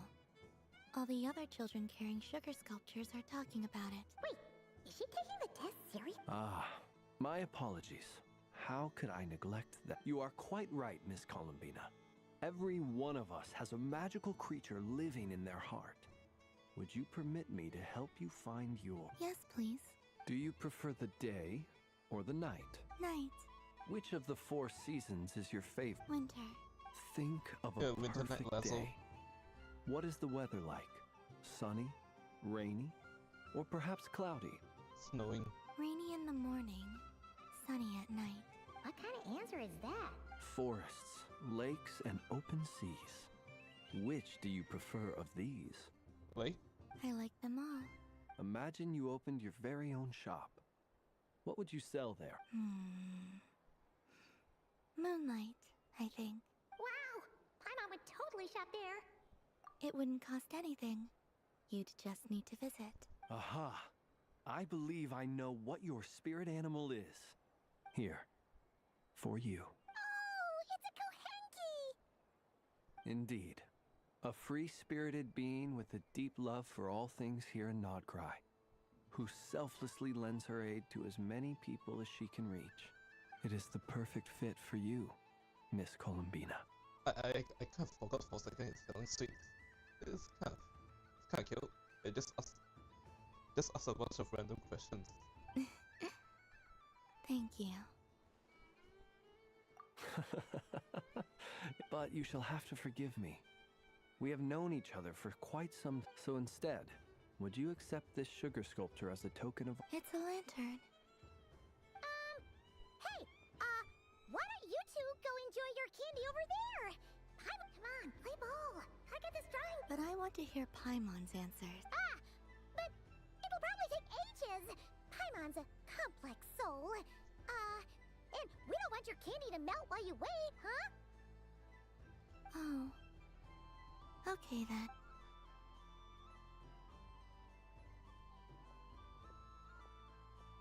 Phew. Nice excuse, Lady Paimon. That was some quick thinking. Yeah, no thanks to you. Although, help next time. It's sweet. Is that Lockaberry? I wonder what flavor the traveler got. This way, this way! It's the candy-selling lantern! I'm coming! Of course. Traveler, maybe we can share? Yes. I found out recently that people share their food sometimes. so I'd like to try it. That's our family. Or is that a no? Thank you. Of course she does this. Yours is a little more sour than mine. Here, you try it. Are you sure? Amazing. My sugar sculpture has shrunk, yet my heart is filled with feelings of sweetness. I will remember this feeling. Sure.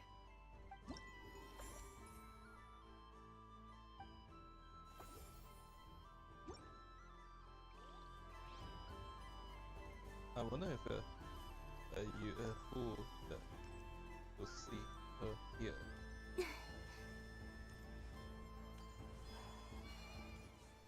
There are so many attractions here. Since I rarely get out, I might as well make the most of it.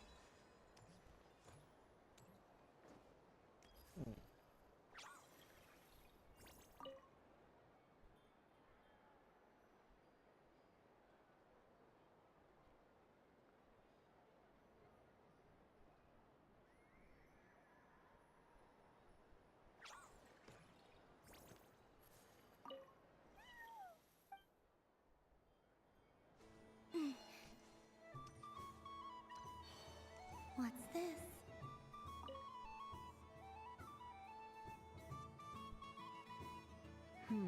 I don't have enough data. Is this one bit of column A, bit of column B? I'm currently running some synchronization. Basically, you need to press the button to help them successfully obtain the treasure. I'll record your data, which will be used to... But, ma'am, I mean, Moon Goddess. There's no need. I will be all right. Okay then. Whatever you're comfortable with. Great. Then let...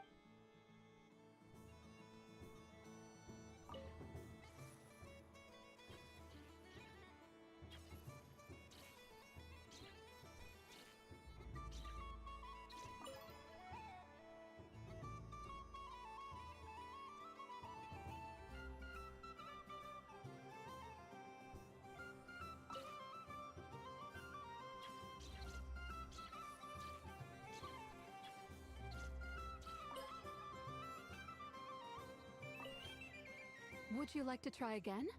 I'll record your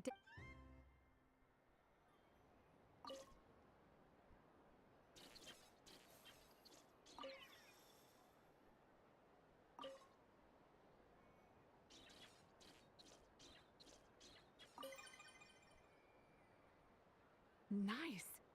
Data collection complete!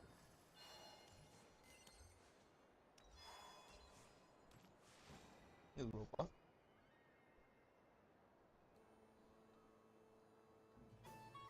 This doesn't make any sense! How am I losing every single time? Wait, Inefa, you're cheating, aren't you? Yeah, that must be it. I am not cheating, I know. Uh-oh, sounds like Inefa's turning into a big baloney bot. I think it's time for some serious maintenance. Moon Goddess, help me.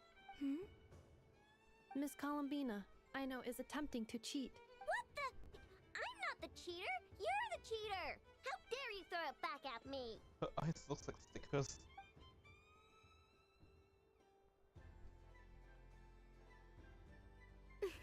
Alright, fine. Let's all laugh at I know.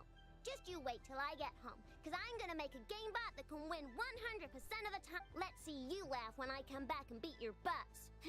You'll all have your heads covered in stickers when I'm through with you. We came to check everything was okay after all that yelling, but,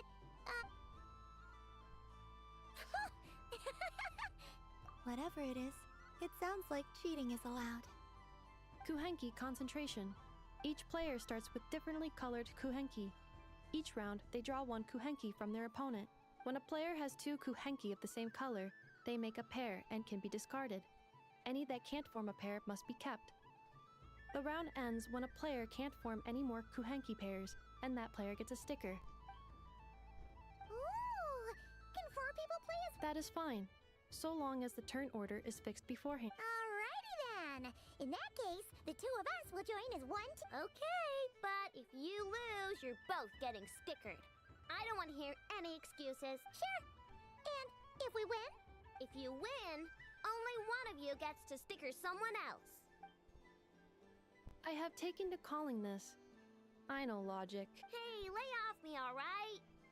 Okay, so we're starting the game from scratch again, which means all my stickers so far don't count. Looks like Luanatar is the Kuhenki of honor for this game. Anyway, let's go clockwise, starting from Inefa. It's really short whenever she wants.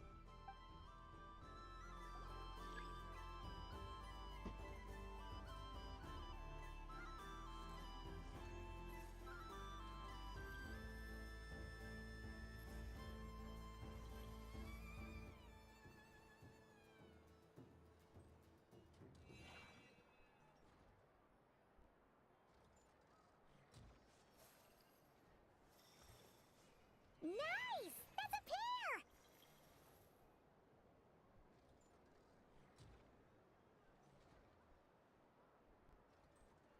Go, go, fly!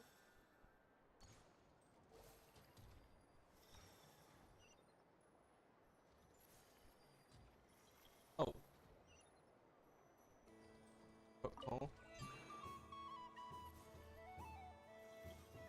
Go on.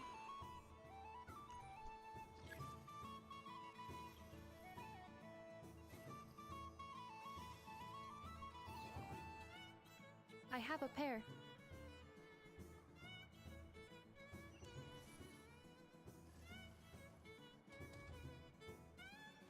Uh-oh! We gotta pick up the pace! Don't take my one.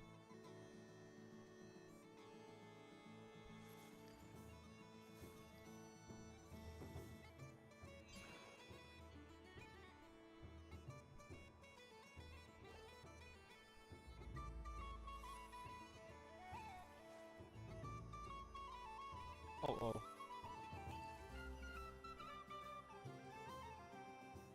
That one, yeah, neither is.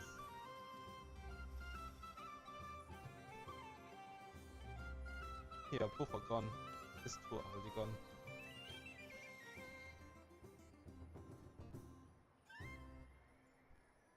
Oh. This one? I win. I guess.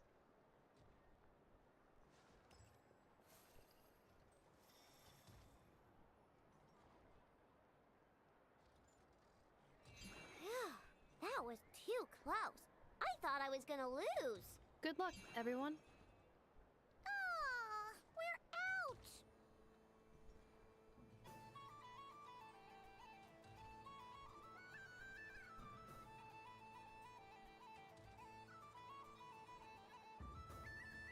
Let me pick a good one. What's it gonna be? You're looking very pleased with yourself there. What happened to being a... I won.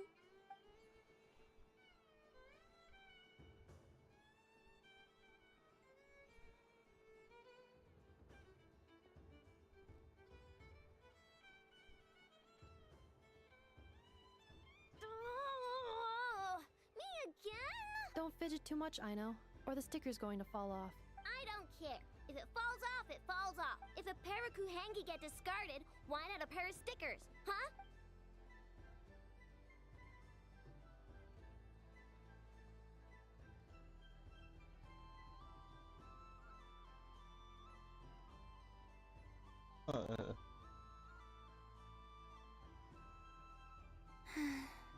I've lost.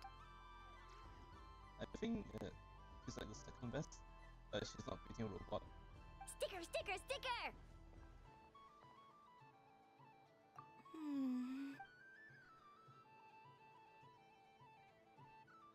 Cute!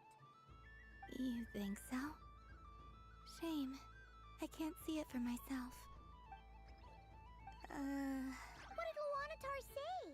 She said it looks so cute that she wants me to lose a few more rounds.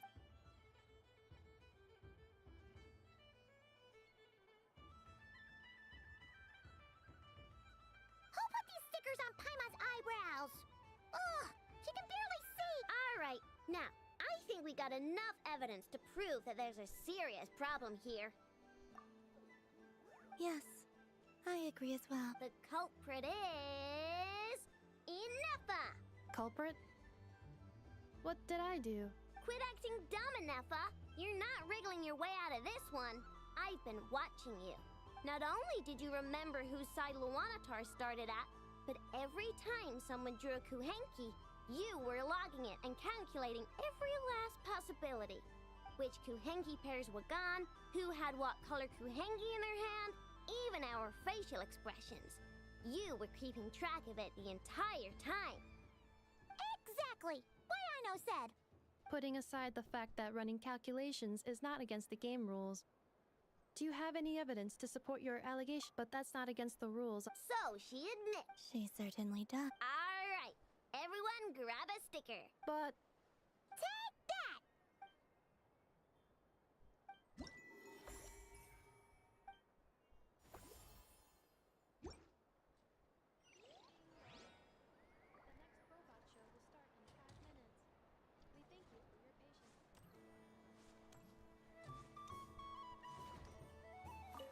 Aino is throwing a tantrum again. I believe it will take 3 Krumkake.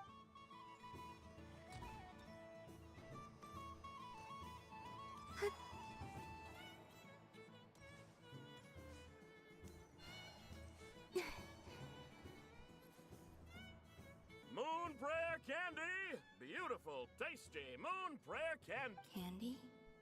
To share? I wonder what flavors everyone would like. Welcome home, Moon Goddess. Fancy a box of moon prayer candy? Sure. I knew you would. Now, what flavor would you like? I'm not sure. Is this for yourself or as a gift? A gift for my friend. Ah, I see. In that case, I'd recommend apple, lockaberry, or midsummerberry. Those are the most popular. Do you have nocturnal blossom? Ha! I've seen couples give those as gifts before, but I did not know they were edible. No? Okay then. Moonfall silver? You did say this was... Maybe... Hey, now that's a creative idea! I've never tried it before, but if you're happy to wait, I can see about whipping up a batch on the spot. While we're at it, you got any other ideas? Hey, Krumkake. Smoke. It's candy, right? Here you go. Thank you. I should be the... I hope you and your friends have a lovely night. Okay, one last time.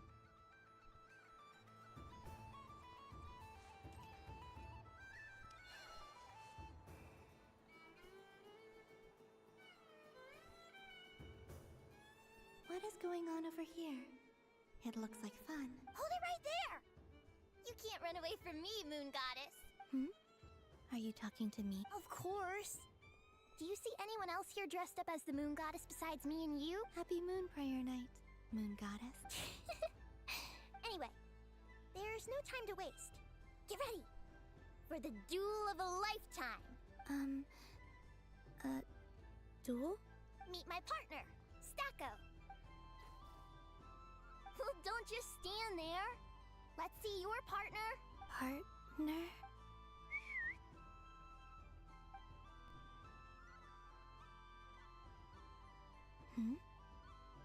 So I need to select a partner.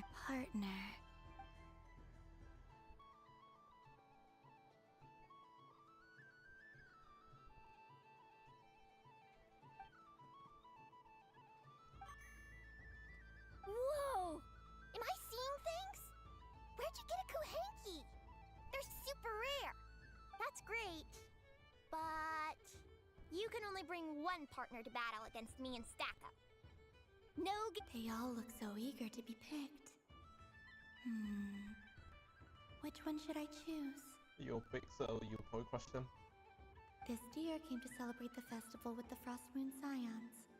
It wants to help me with its antlers. They are... Testing! Testing! Oh, emergency broadcast! An exciting battle is about to take place right here at the Nasha Town Special Arena! It's pouring right now, so I'll turn off my mic. In this corner, we have the Moon Goddess and her robot partner. And in the other, we have the Moon Goddess and her Rhymehorn deer partner. Only one Moon Goddess can be victorious in this ultimate battle of destiny. But who will it be? Now, without further ado, let the Battle of the Moons begin! I don't care who we're up against. Stacko and I ain't gonna lose. Let's strike first. Stacko, formation shift. Ho ho ho! The robot has kicked things off with a change of formation. But how will this affect the battle? Nobody knows. The other party chooses... Stacko! The attack lands! And if those sizzling sounds... Okay then. Stacko, maintain... Empowered state! Absorbing the immense Kuvaki present on Moon Prayer Night! This lean, mean machine! Here it comes! The battle is heating up! Go for it, Stacko! Set Kuvaki to maximum! Can their opponents withstand this blow? And what will... Don't be afraid. What the... The Rhymehorn, it absorbs the Kuvaki from its opponent and uses that same power to deal a devastating counterattack! There goes the robot's formation! Stacko! Stacko is down for the count! Our winner is... the Moon Goddess! The slightly taller one, I mean. You did your best, Stacko. I'll take you to Ino's for a checkup right away, don't you worry. This model wasn't much of a fight. Well, you beat me fair and square, I guess. I think my partner deserves Just you...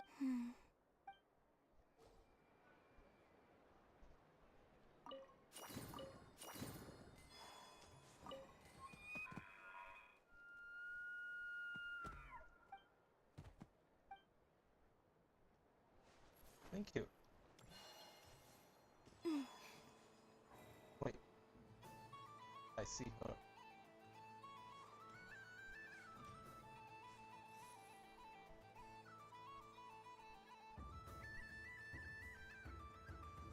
Well, look who it is. I heard someone went and disappeared on us the moment we let her out of our sight. They looked all over for you. Frankly, I didn't think you'd be back for Moon Prayer Night. Ms. Cat asked. Were you worried about me, Sandrone? You would like that, wouldn't you? Do you even hear what you're saying? It seems to me like you disguised yourself with festive headgear, just so that you could come see me on Moon Prayer Night and make sure I'm okay. You didn't even bring Polonia with you. You? I thought you couldn't see. I cannot. But I sense the confusion of those around us rippling through the Kuvaki current based on what I know about you. Let me guess what you're wearing. Is it cat ears? Shut up! I'm only here to protect the Fatui's interest in this territory. Running into you was pure bad luck. Really? But you were the one who asked Arlecchino to help everyone find my name. Columbina! Ugh! Just one more word, and I'll unscrew your vocal cords. It's Columbina Hyposelenia now. Tell someone who cares. I've missed you, Sandrone. The whole time I was gone, I was thinking. I hope I get a chance to say some ugly words to you. Is that supposed to be a joke? Anyway, let's go play that game. What? You mean that frostfin whale? Yes. It's some kind of game where you get bitten if you step on the wrong tooth. Seems like fun. That's a lot bigger than what it's supposed to look like. Who in their right mind would... Because you're not a scaredy cat. Fine! You wanna play? Let's play. Don't complain when I kick your sorry... Lovely. You old geezer! I'm gonna beat the pants off you! Just you watch! I almost forgot. Sandrone? What is it now? You'd better not lose, or I'm going to beat your head in. What? Allow me to demonstrate since I'm feeling so nice. You just step on the teeth, like this. Uh-oh.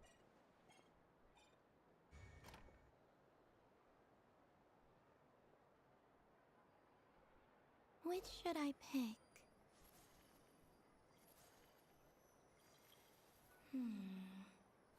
I'm getting a bad feeling from this one. Sensing Kuvaki doesn't count as cheating, right? I want to switch. Your turn, Sandrone.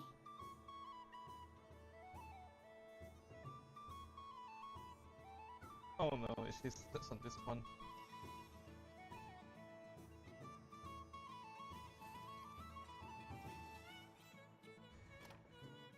Don't come crying to me if you get bitten.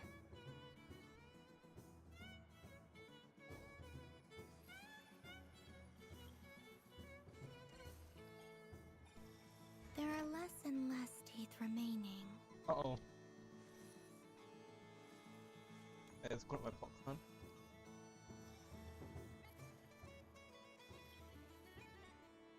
Huh? What's that noise?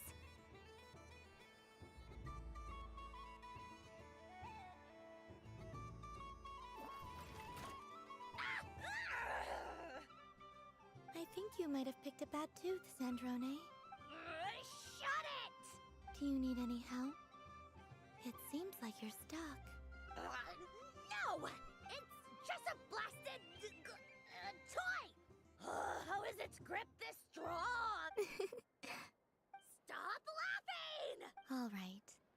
Well, you lost. So just like I promised. Hey!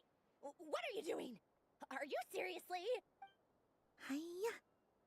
Why you? Oh, just you wait! Rematch! Are you all right, Sandrone? That was quite a strong bite. Are your clockwork parts? Quit your fussing! I don't need it! All right. I'll go first this time.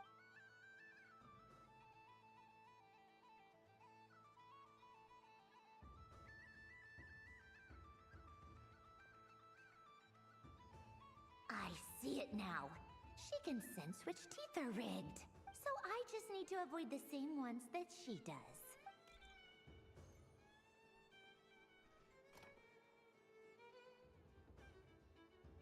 This one. Seems fine. She avoided that one then? Now I've got you. I don't think you know how it works.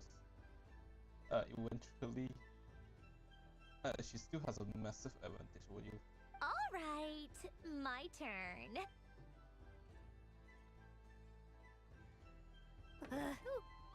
What? Looks like you lost again, Wait! There's more than one bad tooth! Bonk.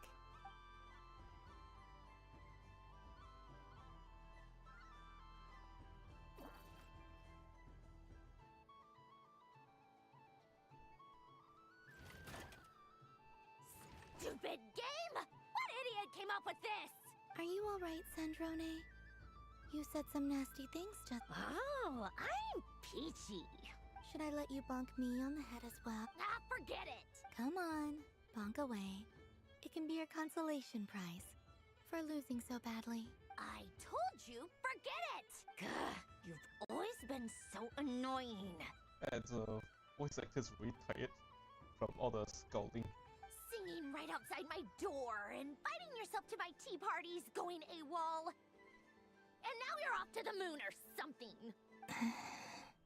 Of all my days with the Fatui, the times I spent with you, Arlecchino, and Rosaline, they were my favorite.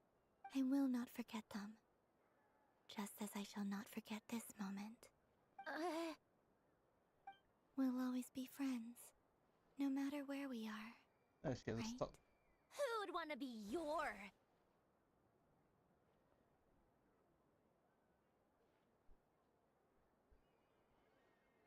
I'll miss you, Sandrone.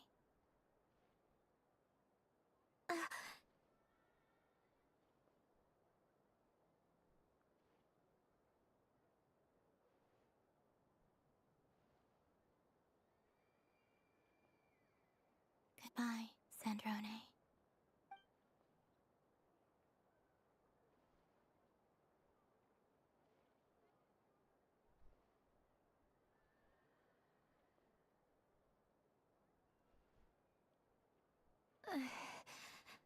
I'll miss you too, Columbina. Sorry, what was that? Yeesh! No need to freak out.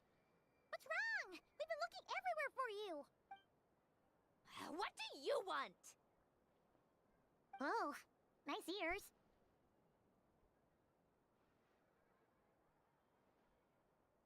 What do you want? This.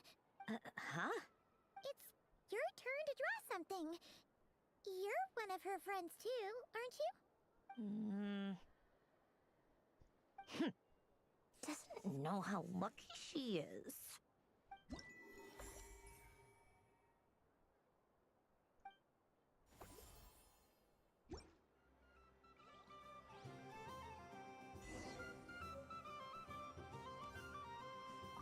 What's there to see on that moon anyway? Let her go up there and cry alone. See if I care. You're giving me candy? That isn't like you. This had better not be some weird prank. Coffee flavor? I thought you hated coffee. It's extra strong too. You didn't do all this just for me, did you? Hey! Don't take it away! I never said I didn't want it. I mean, you can't unmake the candy now.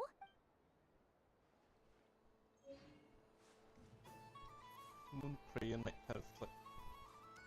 Oh, I thought it's the picture book.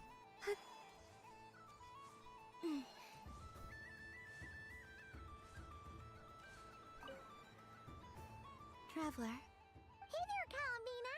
Are you done checking out the festive amusements already? Are you sure you don't want to look around some more? You might not get another opportunity like this for a while. Right now, what I'd like to do is... Would you like someone to be?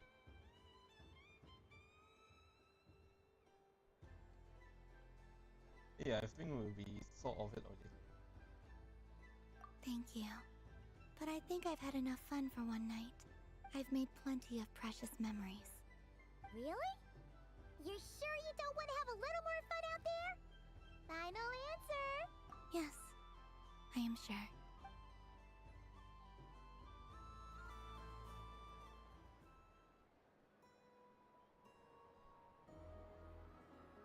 This was the most fun I've ever had on a moon prayer night. Everywhere I went, people were saying, "Welcome home," and there were friends at every turn. I only wish it could last longer than one night. Yes, you're right. The moon prayer blossoms.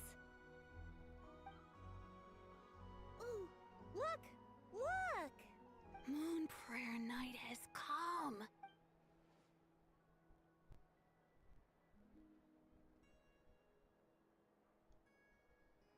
The moon. It's so beautiful. Happy Moon Prayer Night, dear. Happy Moon Prayer Night.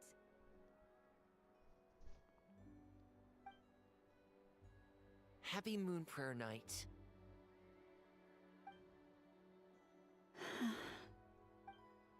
Aww. Huh. What?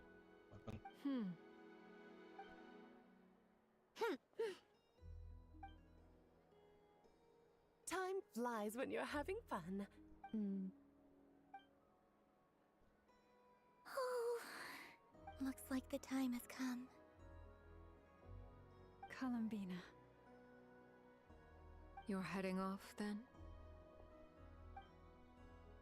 Yes, to the ruins you mentioned. And from there, back home to the moon. Wait! I know? At least... Take one of our craft shop's crumb cookies up to the moon with you. You know, for a snack.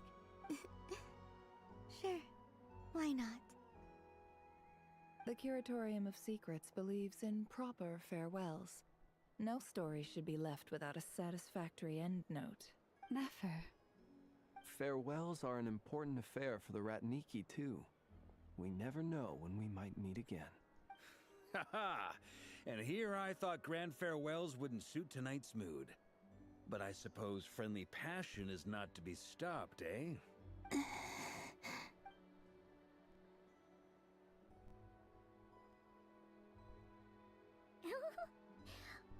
made a little something for you, Columbina. Ta-da! What is it? Oh no. A Moon Prayer Night greeting card with drawings by all of your friends. Oh, the cat draw a picture. Oh, I think Albedo drew this.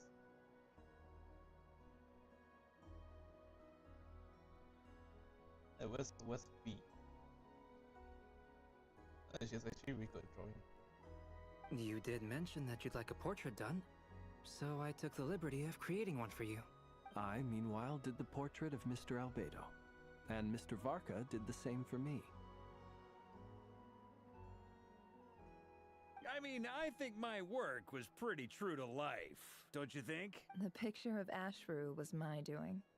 The two of you seem to get along rather well. Wait, was I the only one who did a full-body picture? I mean, that's this so too. embarrassing. I did pictures of me and Anefa. I did my own portrait and one for Hat Guy. Plus, there's the two mages, Arlecchino and Sandrune. So, if you ever miss us, just flip the card open and we'll all be right there with you. I don't know what to say.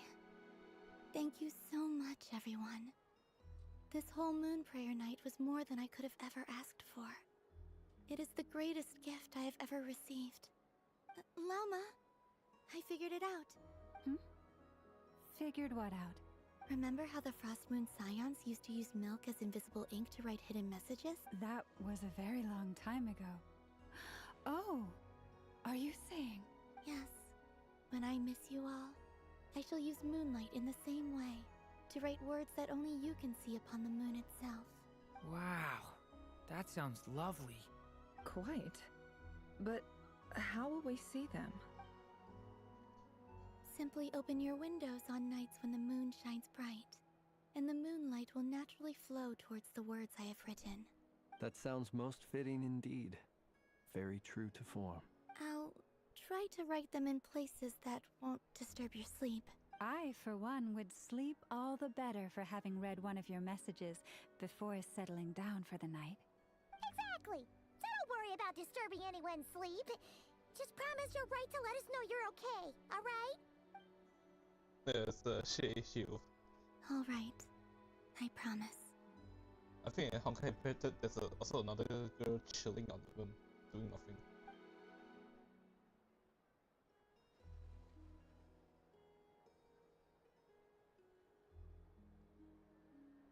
In that case, Columbina. I'm ready.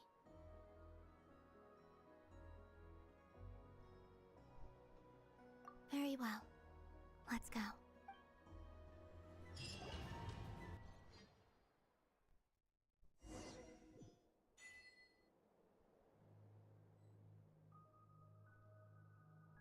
Okay, back here. In just a few moments, I will be gone. I still don't know what to expect on the moon. Will I really be able to send messages to my friends? The Kuhenki, the animals of Not Cry. I'll never get to see them again. I wonder where I'll be when the next Moon Prayer Night comes.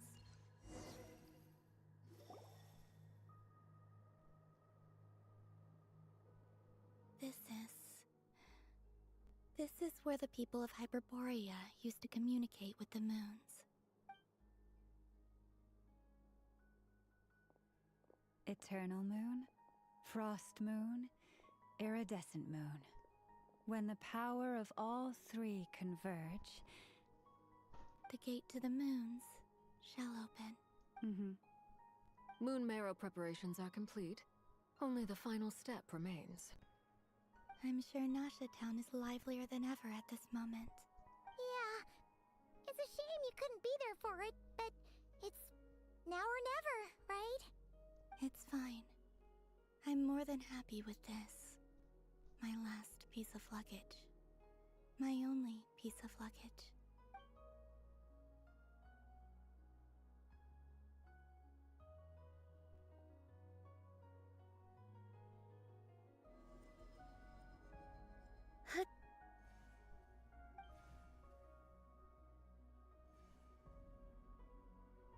I can already feel the moon calling to me.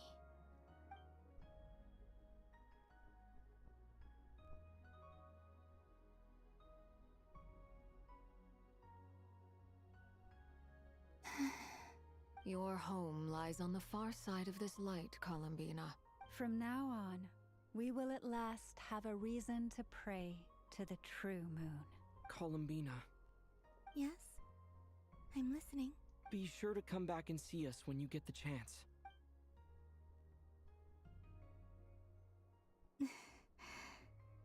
Of course. But if that chance doesn't come, then remember that you have friends on this planet. People who will miss Columbina. Yes, I will. Thank you for everything you've done for me. And remember, come night or day, the moonlight shall always connect us. Well then, farewell, my friends.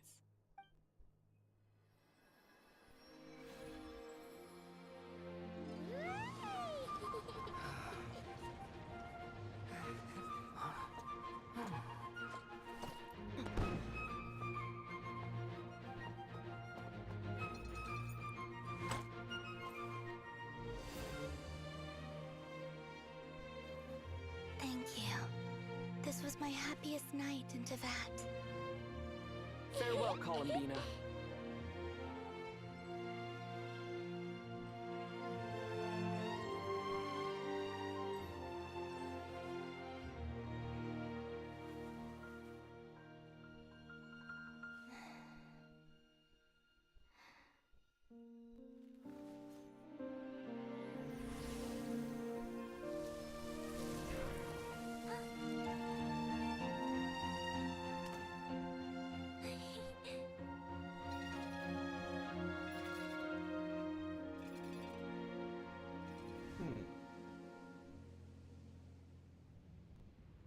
The moon really is closer than ever tonight.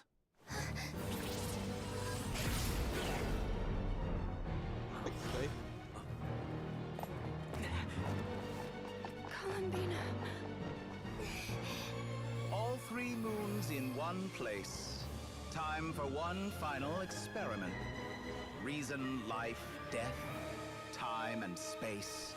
They all believed I would fail.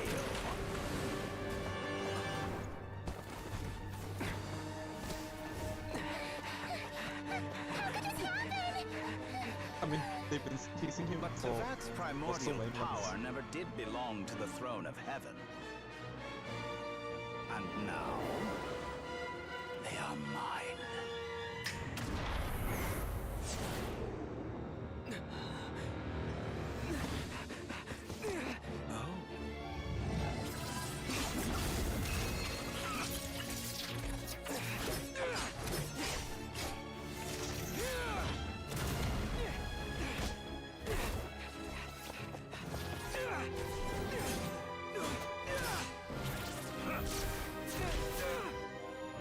No, as long as I'm here.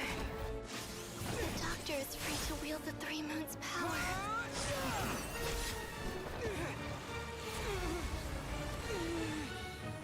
It's the only way.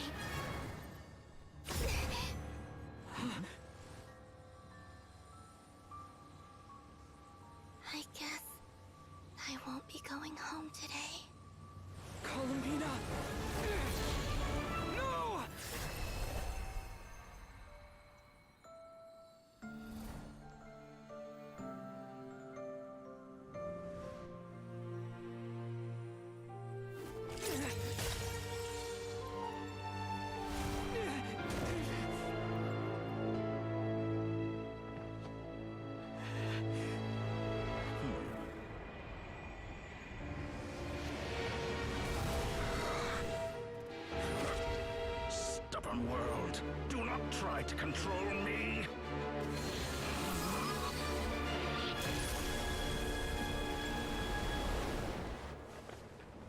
Columbina.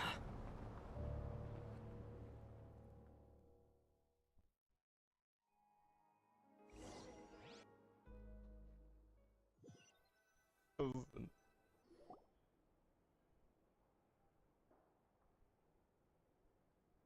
Huh.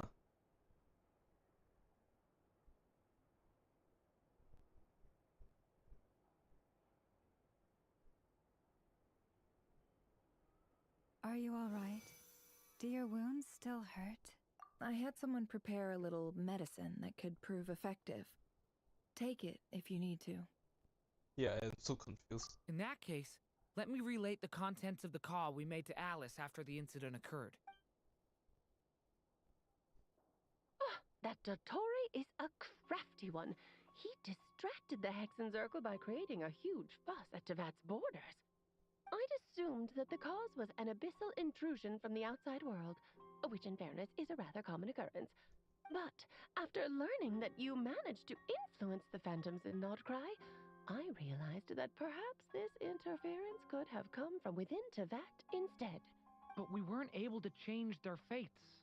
True, you couldn't change how their stories ended, but you did build some variables around yourself. Variables? Yes. Things you heard that you could not otherwise have learned. Ideas that would otherwise have never crossed your mind. All these things are variables. Of course, most variables usually pale into insignificance with the myriad of possibilities floating around. But the moment you start treating them as building blocks and intentionally stacking them, that changes things. That's what Dottore did, and it's how he created the necessary conditions so that when you activated the portal tonight, it played right into his plan. However, we have no way of knowing exactly what he did. Yeah, we also need to ascertain Columbina's status. And that about sums it up. As I suspected, Dottore has disappeared completely.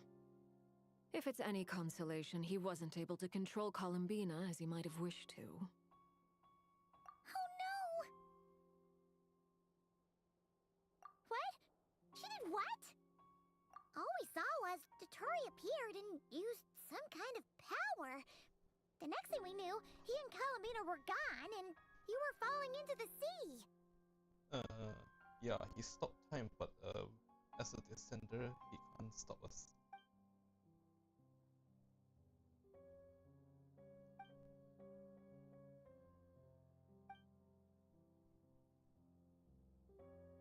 So, Columbina intentionally opened the Moon Gate and escaped into the same mysterious world as Rarier and Thalindis.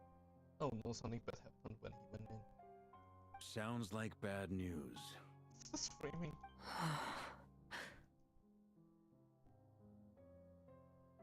Seen in that way, the Tri-Lunar Syzygy and Revere's emergence, Dottore might have been pulling the strings in both cases. According to Miss Alice, he is attempting to transcend his destiny and finish an experiment that only a god might complete.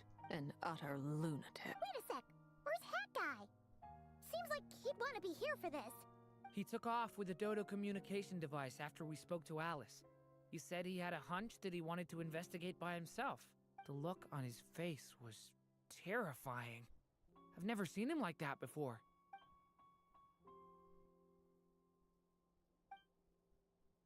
I'm back. Hat Guy! I went to look for the Hyperborean phantoms again. I think I've gotten to the bottom of it. I got them to talk to Nicole on the other end of the communications line. Turns out, the history they describe is different from how Nicole remembers it. Really? But how? Surely Nicole can't have been wrong. Because the phantoms are the ones who are deceived. They speak of a savior who appeared in their history. One who never should have existed. This savior promised to create a new moon within the false sky, and even bring back their moon goddesses. Foolishly, they believed in him, and told him everything he wanted to know about the moons. It's obvious that this was Dottore's doing. Now you mention it, the first time we entered the Hyperborean ruins, we heard the phantoms discussing their history, and I remember Nicole commenting that something sounded a little strange. But Dottore shouldn't have been able to get in there in the first place. He didn't. Nicole said that this was an anomalous state triggered by disruptions in the causal connections between phantoms from the same era. The variables that Dottore put in place were substantial enough that they even affected phantoms that he never met. So it's not that their memories were unclear. They'd been tampered with. That's exactly the possibility Dottore was trying to manufacture. He turned these variables into knowledge and engineered the situation so all that knowledge would fall into his hands. Then, he harnessed that knowledge on Moon Prayer Night to truly create a false moon. How is that even possible? To be precise, he exploited a weakness in the way the spell works. Oh, so he created a phantom of the full moon? The spell senses Kuvaki to detect the moon's location. So, as long as the false moon more strongly resembled a moon than the frost moon beyond the skies, the gate would teleport Columbina to the false moon's location. In other words, to Dottore's side. Once he had her under control, the teleportation spell remained active, and he manipulated her power to seize both moon marrows. At that moment, the moon marrows disappeared right before our eyes. It was already too late, even as we were leaving the ruin. By then, Dottore had already amassed the power of all 3 moons. So, where does that leave us? What do we do now? I'd certainly like to know what Her Majesty thinks, now that the concerns I expressed to her have come to pass. But we cannot simply sit and wait for her to decide the matter. And in any case, it is not the Fatui Harbinger Damselette who sees us as her friends, but rather Columbina Hyposelenia. If, even in such extreme circumstances, Her Majesty will not lift the prohibition on Harbingers drawing steel against one another, then I will do as my heart demands. I will fight as Peruware instead. Yeah, Scaramouche said something about, she, comes past she will betray the Syriza. Oh, Arlecchino! Time is short, so I'll make the first move.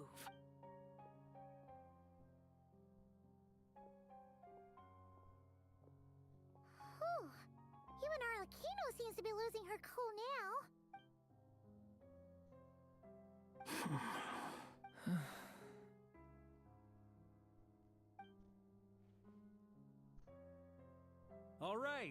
All right. Lose those dejected looks for a moment and let me get a word in. It looks bad, I won't lie. Very bad, in fact. So Dottore's pulled some real dirty tricks to gain the upper hand. For now. You don't understand anything. Same. And yeah, it's to the point where even the mages say that his variables have affected destiny. I'm not so sure, though. Many have told me that Tevat's destiny is fixed, and that does appear to be the case. Well, what makes Dottore so sure he'll be the exception? And since he was able to stack these variables up, who's to say we can't do the same? You of all people should not be discouraged, traveler from afar. This isn't over yet. And you're not alone in that. Everyone here does, whether they've spoken thus far or not.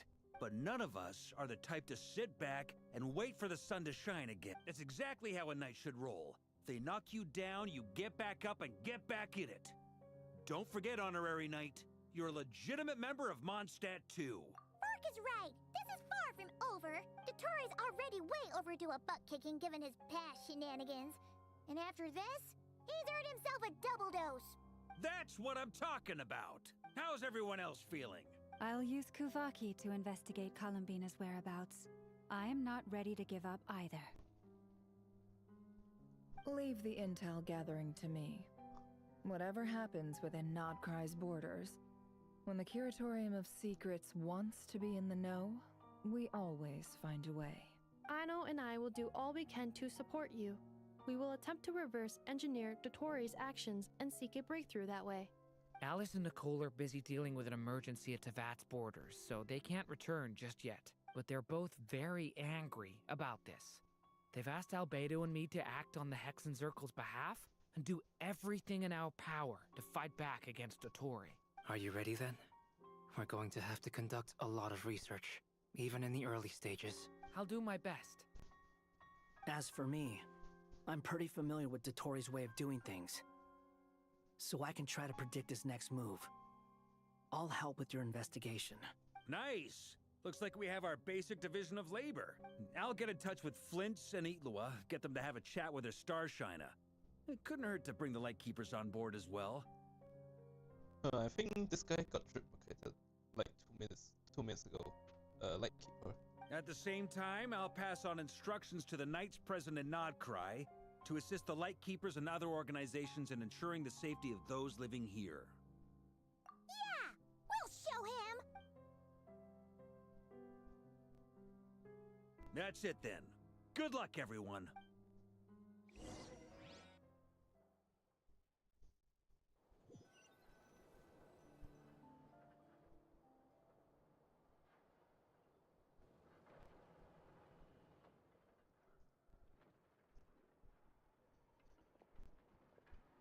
I never thought that Columbina would become my real name. It went from being a Fatui code name to something my friends call me.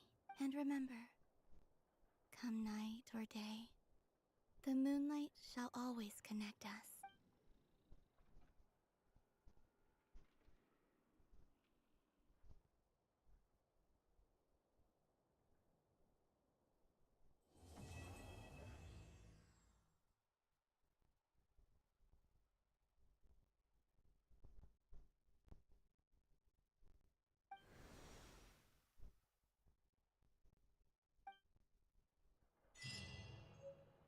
Oh no, that's also what happened to Revere and Footpalidness.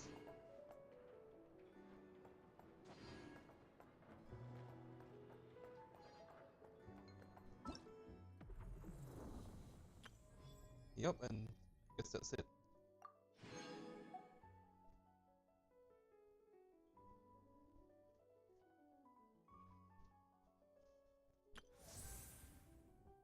I'm not sure if I want to do this on stream.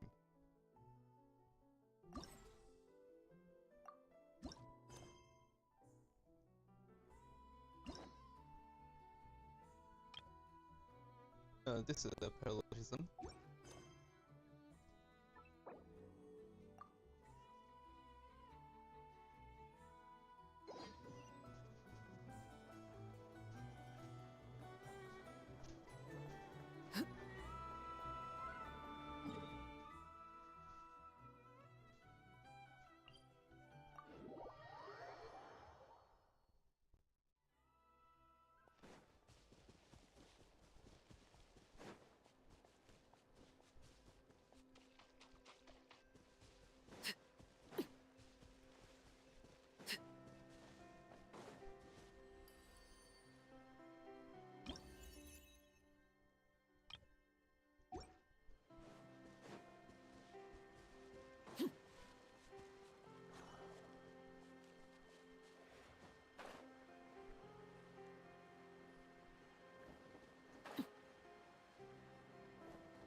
Hmm?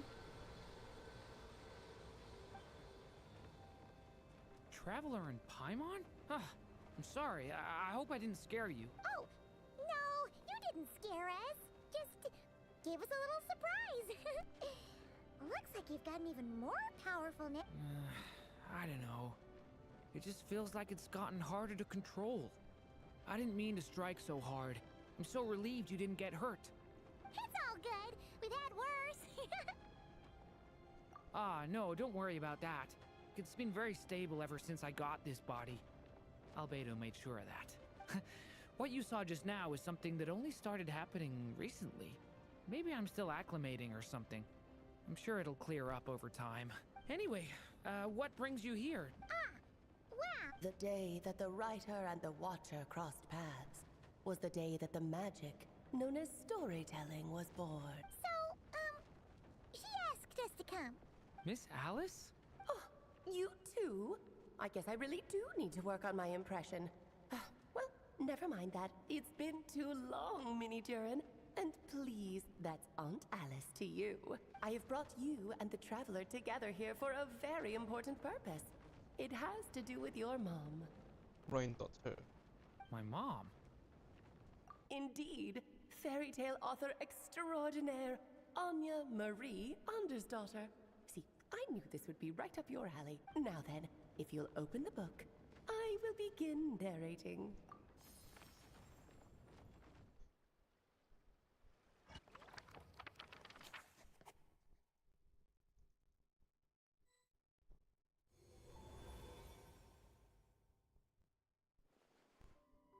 Whoa!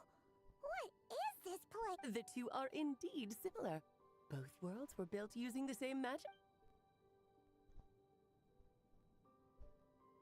Aha! So it is Alice! Hello, Aunt Alice? Oh, no need to be shy. Just think of me as one of your mother's dearest friends. You keep talking about stories and magic. What's this all about? Simulanka 2.0 or something? Certainly not. Simulanka was a... She erased this 2.0. Certainly not. Simulanka was a peerless masterpiece. Without the original author, it would be impossible to create a sequel, even for me. But you are right about one thing. Just like last time, I want to show you a work of magic that has to do with storytelling. What's this?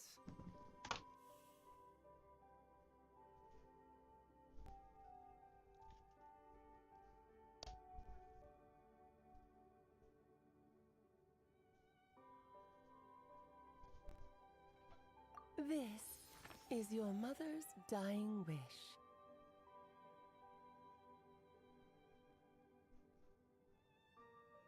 My mother's dying wish was... Let me answer that with a question. What do you suppose would be a writer's greatest regret? I think I might mix them up.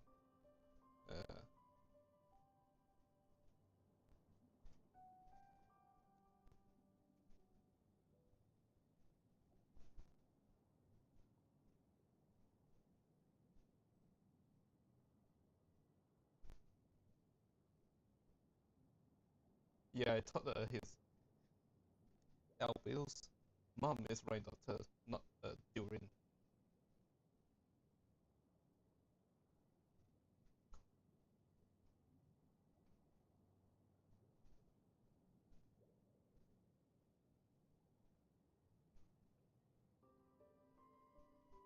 Yeah, it's just a bar. Have you ever read a book called The Little Witch and the Undying Fire? That's because it was the work of more than one person. It began as a little game at our tea parties. Each of us took turns writing the next part of the story. I wrote the first volume, then the other mages took their turns. Em was tasked with writing the final volume and tying everything up. But by the time everyone had finished writing their parts, Em had passed away. Oh, it was a terrible shame. A true tragedy.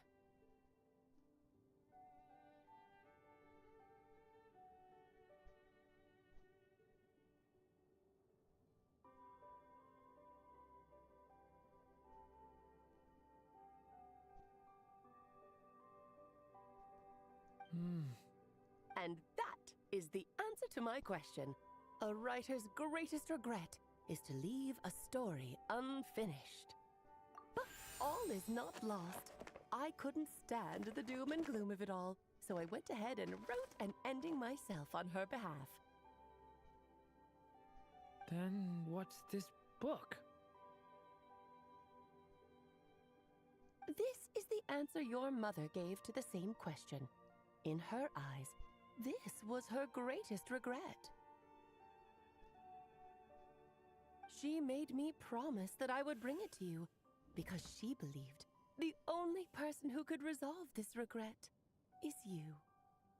So, my mother's greatest regret is another unfinished story? Mm-hmm. You could say that.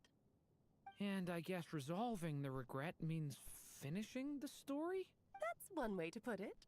Oh, is a straight answer too much to ask for? Her answer was quite the opposite of what I'd expected. But oh, how touching it was. I'd love to tell you what she said, I really would. But that would spoil the plot, and we can't have that. Spoilers ruin everything. Oh. Just think of this task as giving a story a much-needed ending. All I ask is that you do your best. Yeah, we put a lot of effort into her. I understand. But I only just started learning human script, and I don't have any writing experience at all. Relax. Why else do you think your dear aunt went and found you two such wonderful helpers?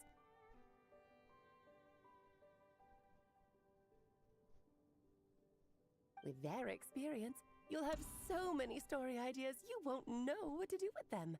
So yeah, if it's to help Durin fulfill his mother's dying wish, then we're in. Aunt Alice, could I ask, what kind of story was my mother hoping to write?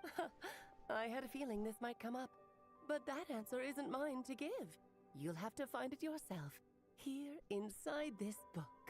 Don't worry, we'll help you come up with loads of ideas. Yeah, let's find a nice spot where we can settle in and read through this thing. We could even get some snacks, too.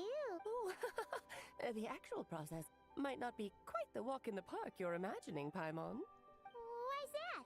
Because when Em created this book, she borrowed my magic. In other words, it's not a book you can just pick up and read. It's a magical book. Its chapters are scattered through memories of the past. Gather them all, and the book will show you its secrets. So, where are we supposed to find these memories? Em left a trail of clues for each unfinished chapter. Follow the hints, and you'll find them. Oh, and when it comes to adding to the story yourselves, you'll need to use this. And this is? This, my dear little Paimon, is the ink Em left behind. Infused with a little of my own magic, of course. If you're planning on writing, it's extremely precious, so be sure to use it sparingly. This is all that's left. So we need to search for the memories and keep an eye on how much ink we're using. Oh, it just had to be a wild goose chase, didn't it? Perhaps it's just another form of storytelling. Em was ever so creative when it came to things like that. Just think of it as a little challenge your mom left behind. Who knows? There could even be a mysterious prize at the end of it all. I don't care about that. This was my mother's dying wish. Whatever it takes, I'll find a way. Yep. With the two of us by your side, you'll be just fine. Okie dokie. That should be pretty much all you need to know. Oh, and once the story's complete, do let me have a little look-see, okay? I've read everything she ever wrote, so naturally, I can't miss this one. Yeah. Most of the time, you're pretty hard to pin down. Don't worry, I'll know when you're finished. Just wait for me to reach out. All right, off you go. I can't wait to hear how the story ends.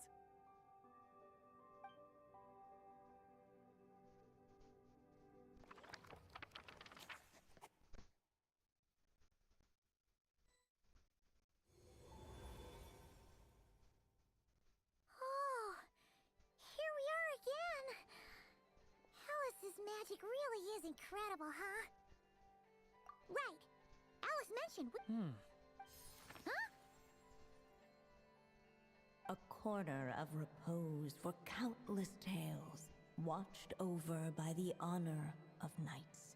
A place for stories to sleep, perchance to dream of ancient cities and the epics of ages past. There, a witch once spent a sleepless night, and all to bring forth a story yet untold. Find the place I speak of, for it is where the seeds of this story lie. We said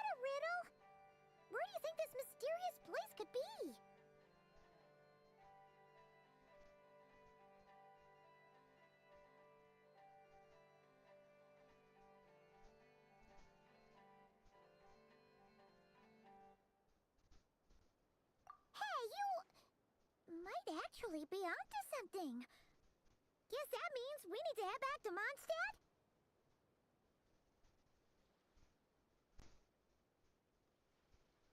I had a feeling that's where we would be headed. After all, it's where my mother was from, and I bet it's where she wrote this story, too. Yeah, that makes sense. Still, I feel bad about dragging the two of you along on such a long journey. Don't worry about it. We don't really have much going on right now, so we're all yours. Come on, let's go!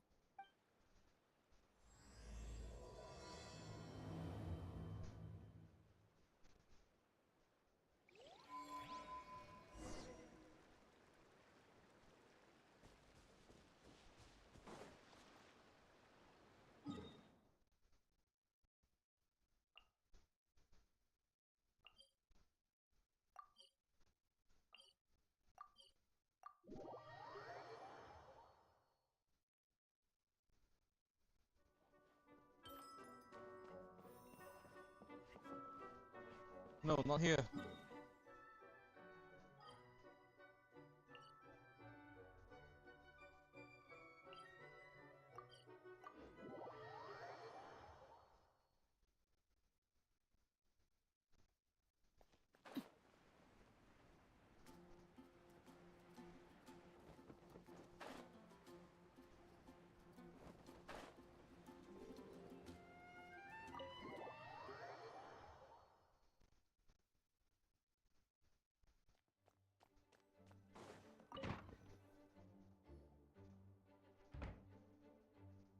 Back in the Mondstadt Library, huh?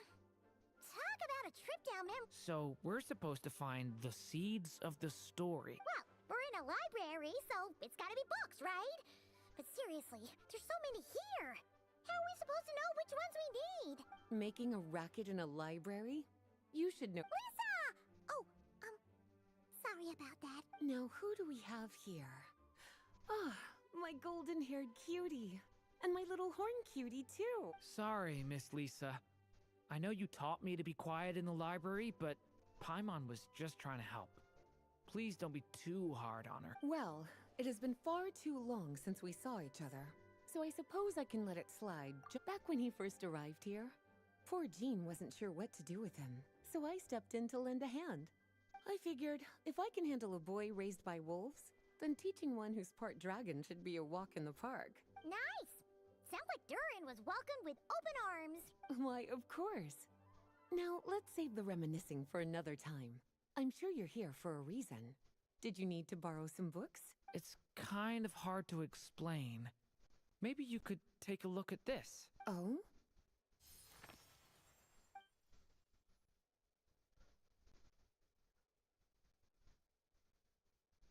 Ah, I see. These so-called seeds of the story must be the books that inspired its creation. That's just how it is with stories. They grow out of the tales that came before them. And that mage, I can almost picture her here, hundreds of years ago, scribbling away at one of these very desks. But we don't know anything about this story. How are we supposed to figure out which books inspired it? As it happens, just before I found you here, I was looking into something rather peculiar. One of the knights reported seeing some books that weren't listed anywhere in our catalog. Stranger still, just as he went to reach out for them, the books vanished into thin air. And then, a while later, while he was browsing through other shelves, there they were again. Seriously? That particular knight knows this library inside and out. I'd be very surprised if he was seeing things. Something tells me these might just be the magical books you're after. According to the report, there are 3 of these books in total. I'll be relying on you to track them down, cuties.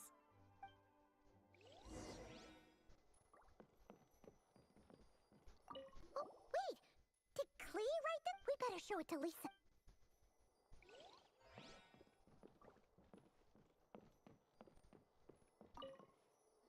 Well? Well, it definitely shouldn't be here.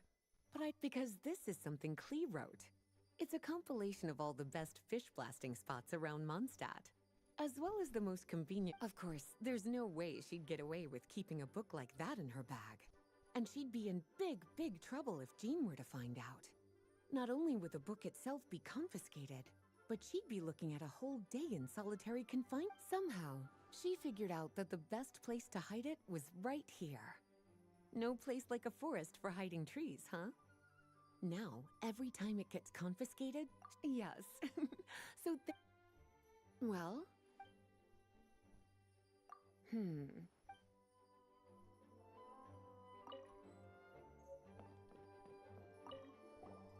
Second strongest spell in existence. Do not wait. There's actually a book like that right here in the... Huh.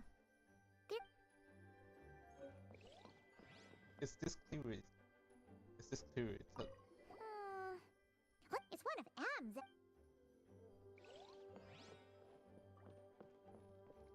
An experiment log. There's something serious. Please be quiet with your nemesis and refrain from making a racket. Kinda looks like a poetry collect. Let's see what Lisa...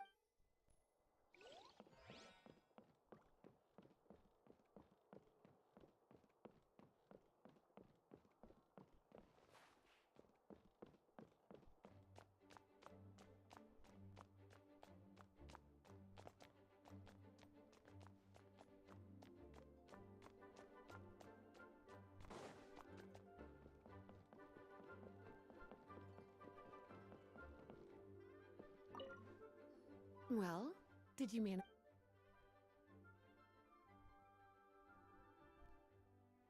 Truly extraordinary. And certainly not the kind of thing that should be just lying around. So, it's some kind of book of... It's true. This book does contain one of Miss Alice's spells. But honestly, the only reason it's even meant to be in the restricted section is because we can't let... After Klee was born, Miss Alice advised us to seal it away. She even added that little subtitle herself. So, it's to keep it away from Klee, huh? No, that's not it. As Miss Alice herself put it, letting Klee see it too early would spoil the surprise. It's the recipe to Sour Bomber. Well, did you manage? Well, this book has quite an obvious connection with that mage, considering she was the one who But as one of the library's classics, its presence, it really is a must-read. So if you haven't... Well... Yes, this is a restricted book, all right. It certainly isn't supposed to be here. You not clean up this place and check the books? Huh. But it looks like a regular poetry collection. How did it end up being classified as a restricted book? The issue lies with one of the poems inside. You've heard of the great battle that took place on Dragonspine, yes? 500 years ago, during the cataclysm in Conria, an evil dragon descended upon Mondstadt. A fierce battle with Dvalin ensued, but in the end, the evil dragon fell, and Dragonspine became its resting place. We're talking about Durin. The Durin of Dragonspine. Well, the poem in question turns the whole battle into a dance, with the evil dragon recast as an innocent child who came here in search of friends. But given all the suffering experienced at the claws of that dragon, how could the people of Mondstadt accept such a retelling? Bards are often accused of inventing history or distorting the truth in their ballads. But this one hit a bit too close to home, and since the knights back then were unable to track down the author, they decided to ban the entire collection, blot out the title, and seal it away for good. So the version in the poem, it was all a lie? I'm afraid that question is something only the dragon himself could answer. Well, did you manage to find them? This book definitely... Yeah, we could tell just... Albedo was the one who brought it in. He suggested I place it on the restricted list. Why? He said it's full of forbidden alchemical formulas, some of which could even result in the... Apparently, the danger it posed was so great, he didn't even feel like it was safe to carry around or keep it in his workshop. Does it belong to Ryan Daughter? like it shouldn't be here then. Still, if that mage read this book too, it must have been written a lot earlier than I'd imagined. Well, would you look at that? Seems like these are the little troublemakers you're after. And all three just so happen to be forbidden texts. What kind of story requires reference material like that, I wonder? Forbidden texts? You know, the first time you mentioned that the library had a restricted section, I thought you were just trying to scare us. Are you saying it actually exists? Not really something you should be poking your little nose into, is it, cutie? Sorry. Seeing as it was Miss Alice who asked you to look for these books, I won't question the matter. But they'll need to be sealed away again once you're done, so don't forget to return them. Don't worry, Miss Lisa. I won't forget. Well then, that's all from me. After all that hard work, I think I've earned myself a nice cup of tea. Alright, we've gathered all the reference books. What's next?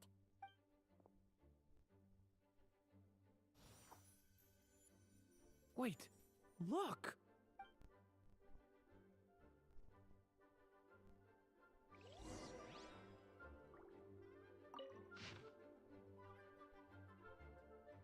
I'm not reading that.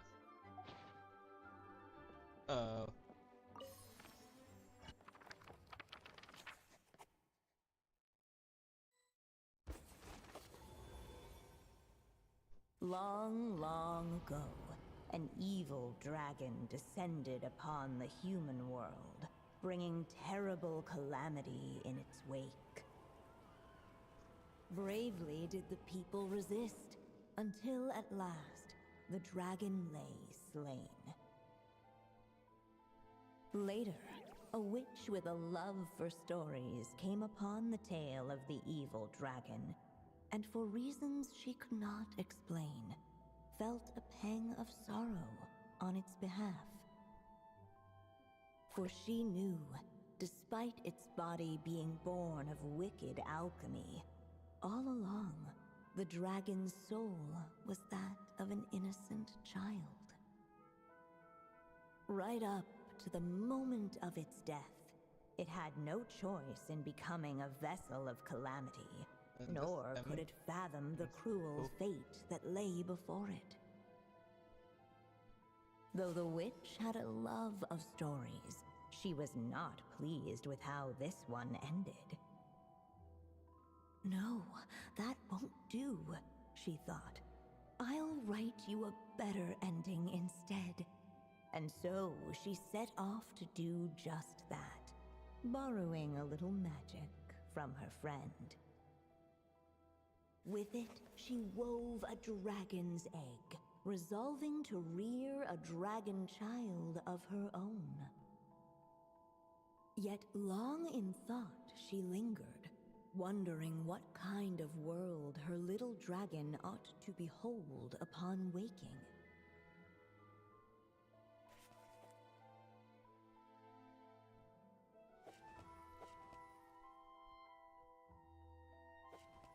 At last, she made her mind up, adorning the cradle with a wisp of woodland air.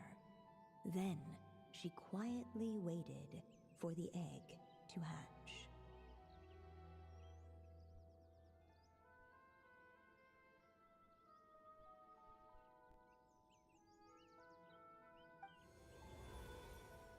Whoa!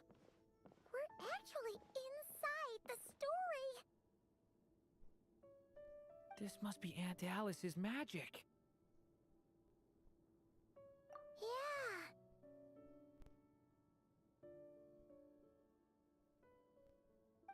A story about me? Why don't we just see where the story takes us? All we know is the beginning at this point. Okay. And now a golden-haired traveler, a silvery sprite, and a dragon-born youth step onto the stage. What new chapter will their arrival bring?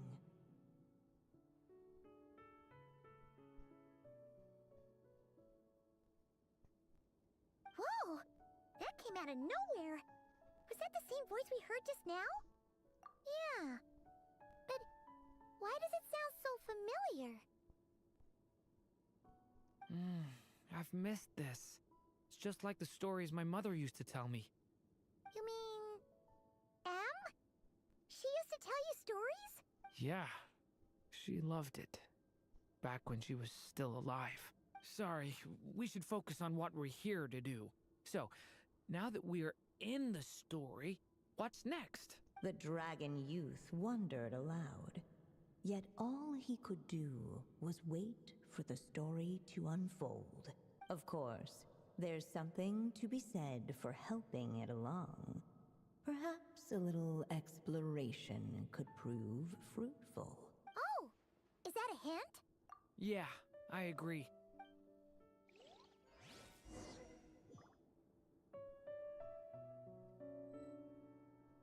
For a moment, the story crashers fell silent. Perhaps waiting around wasn't such a bad idea after all.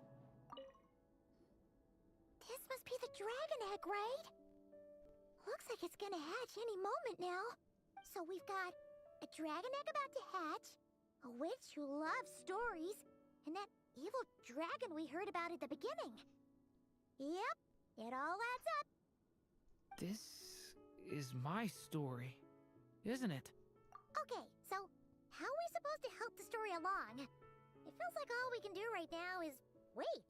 Apparently, it hadn't dawned on the group to look for a way to help the egg hatch faster. Oh, right! We're at the point in the story where we're waiting for the baby dragon to hatch. So that has to happen before the story can continue. With the flames at his command, perhaps the dragon... What? You want us to... The silvery sprite's surprise betrayed her lack of reading.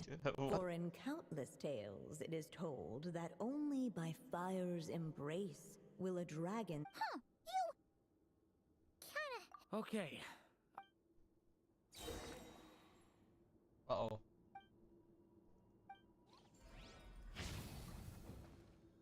Thunder! The abyss is burning shadow! Clearly, both the golden-haired traveler and the dragon youth were eagerly awaiting the little dragon's birth. Though perhaps their longing burned a little too brightly. Still, such fiery anticipation might itself become a blessing.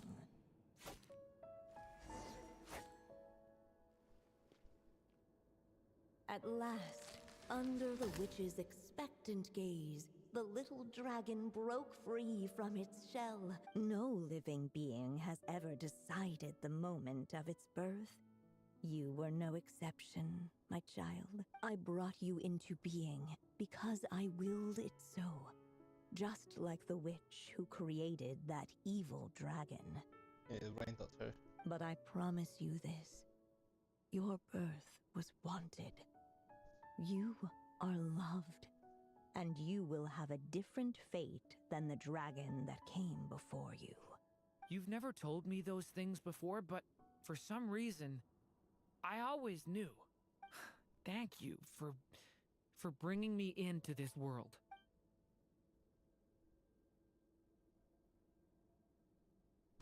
The waiting witch did not feel lonely, for she had 3 visitors by her side. Together, they beheld the hatchling's first breath of life.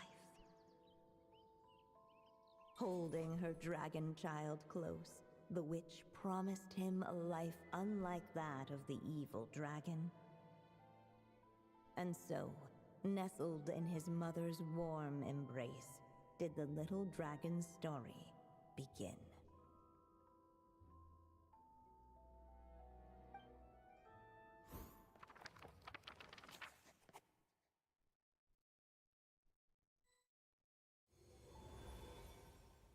Wait, isn't this Mondstadt? Looks like we're back in the real world. Yeah, it's music a bit nostalgic.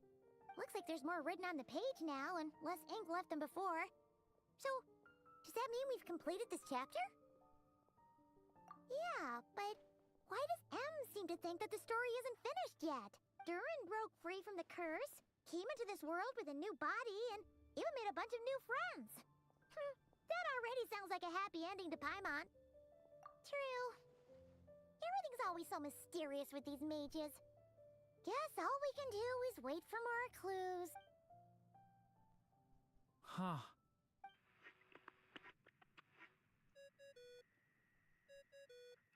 Is this thing on?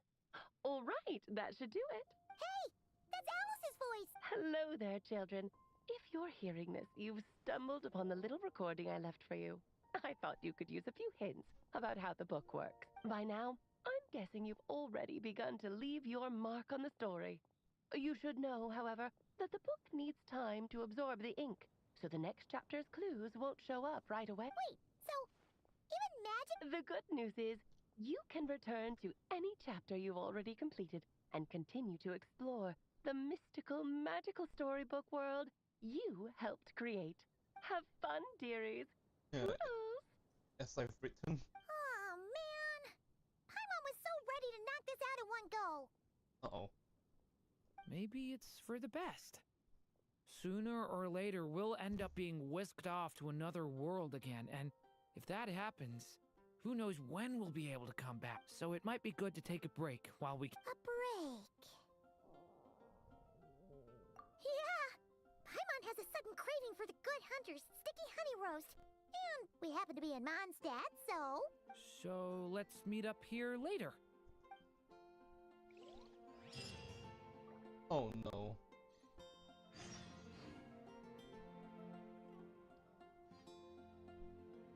It's like next day, but yeah, I'm not sure if I want to do this.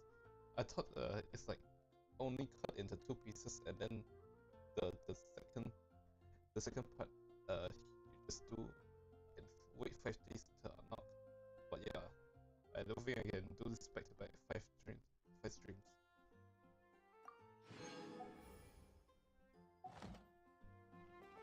I'll think about off stream how I want to do this. Maybe I just won't do it. What next stream? Maybe I'll stream on the weekends. It'll be ZZZ. And where am I going to get the more? I'm not sure how long ZZ main story will be. If I need 2 streams, I'll hammer it out. And then after it's HSR. So yeah, we'll see what I'll do by then. Apparently the ZZ's event is also kind of important. I say important, but it's like dating the new White Hunter girl, so yeah, we'll see about that. But yeah, that'll have to do it for tonight. I hope you all enjoy. I'll see you in a few days.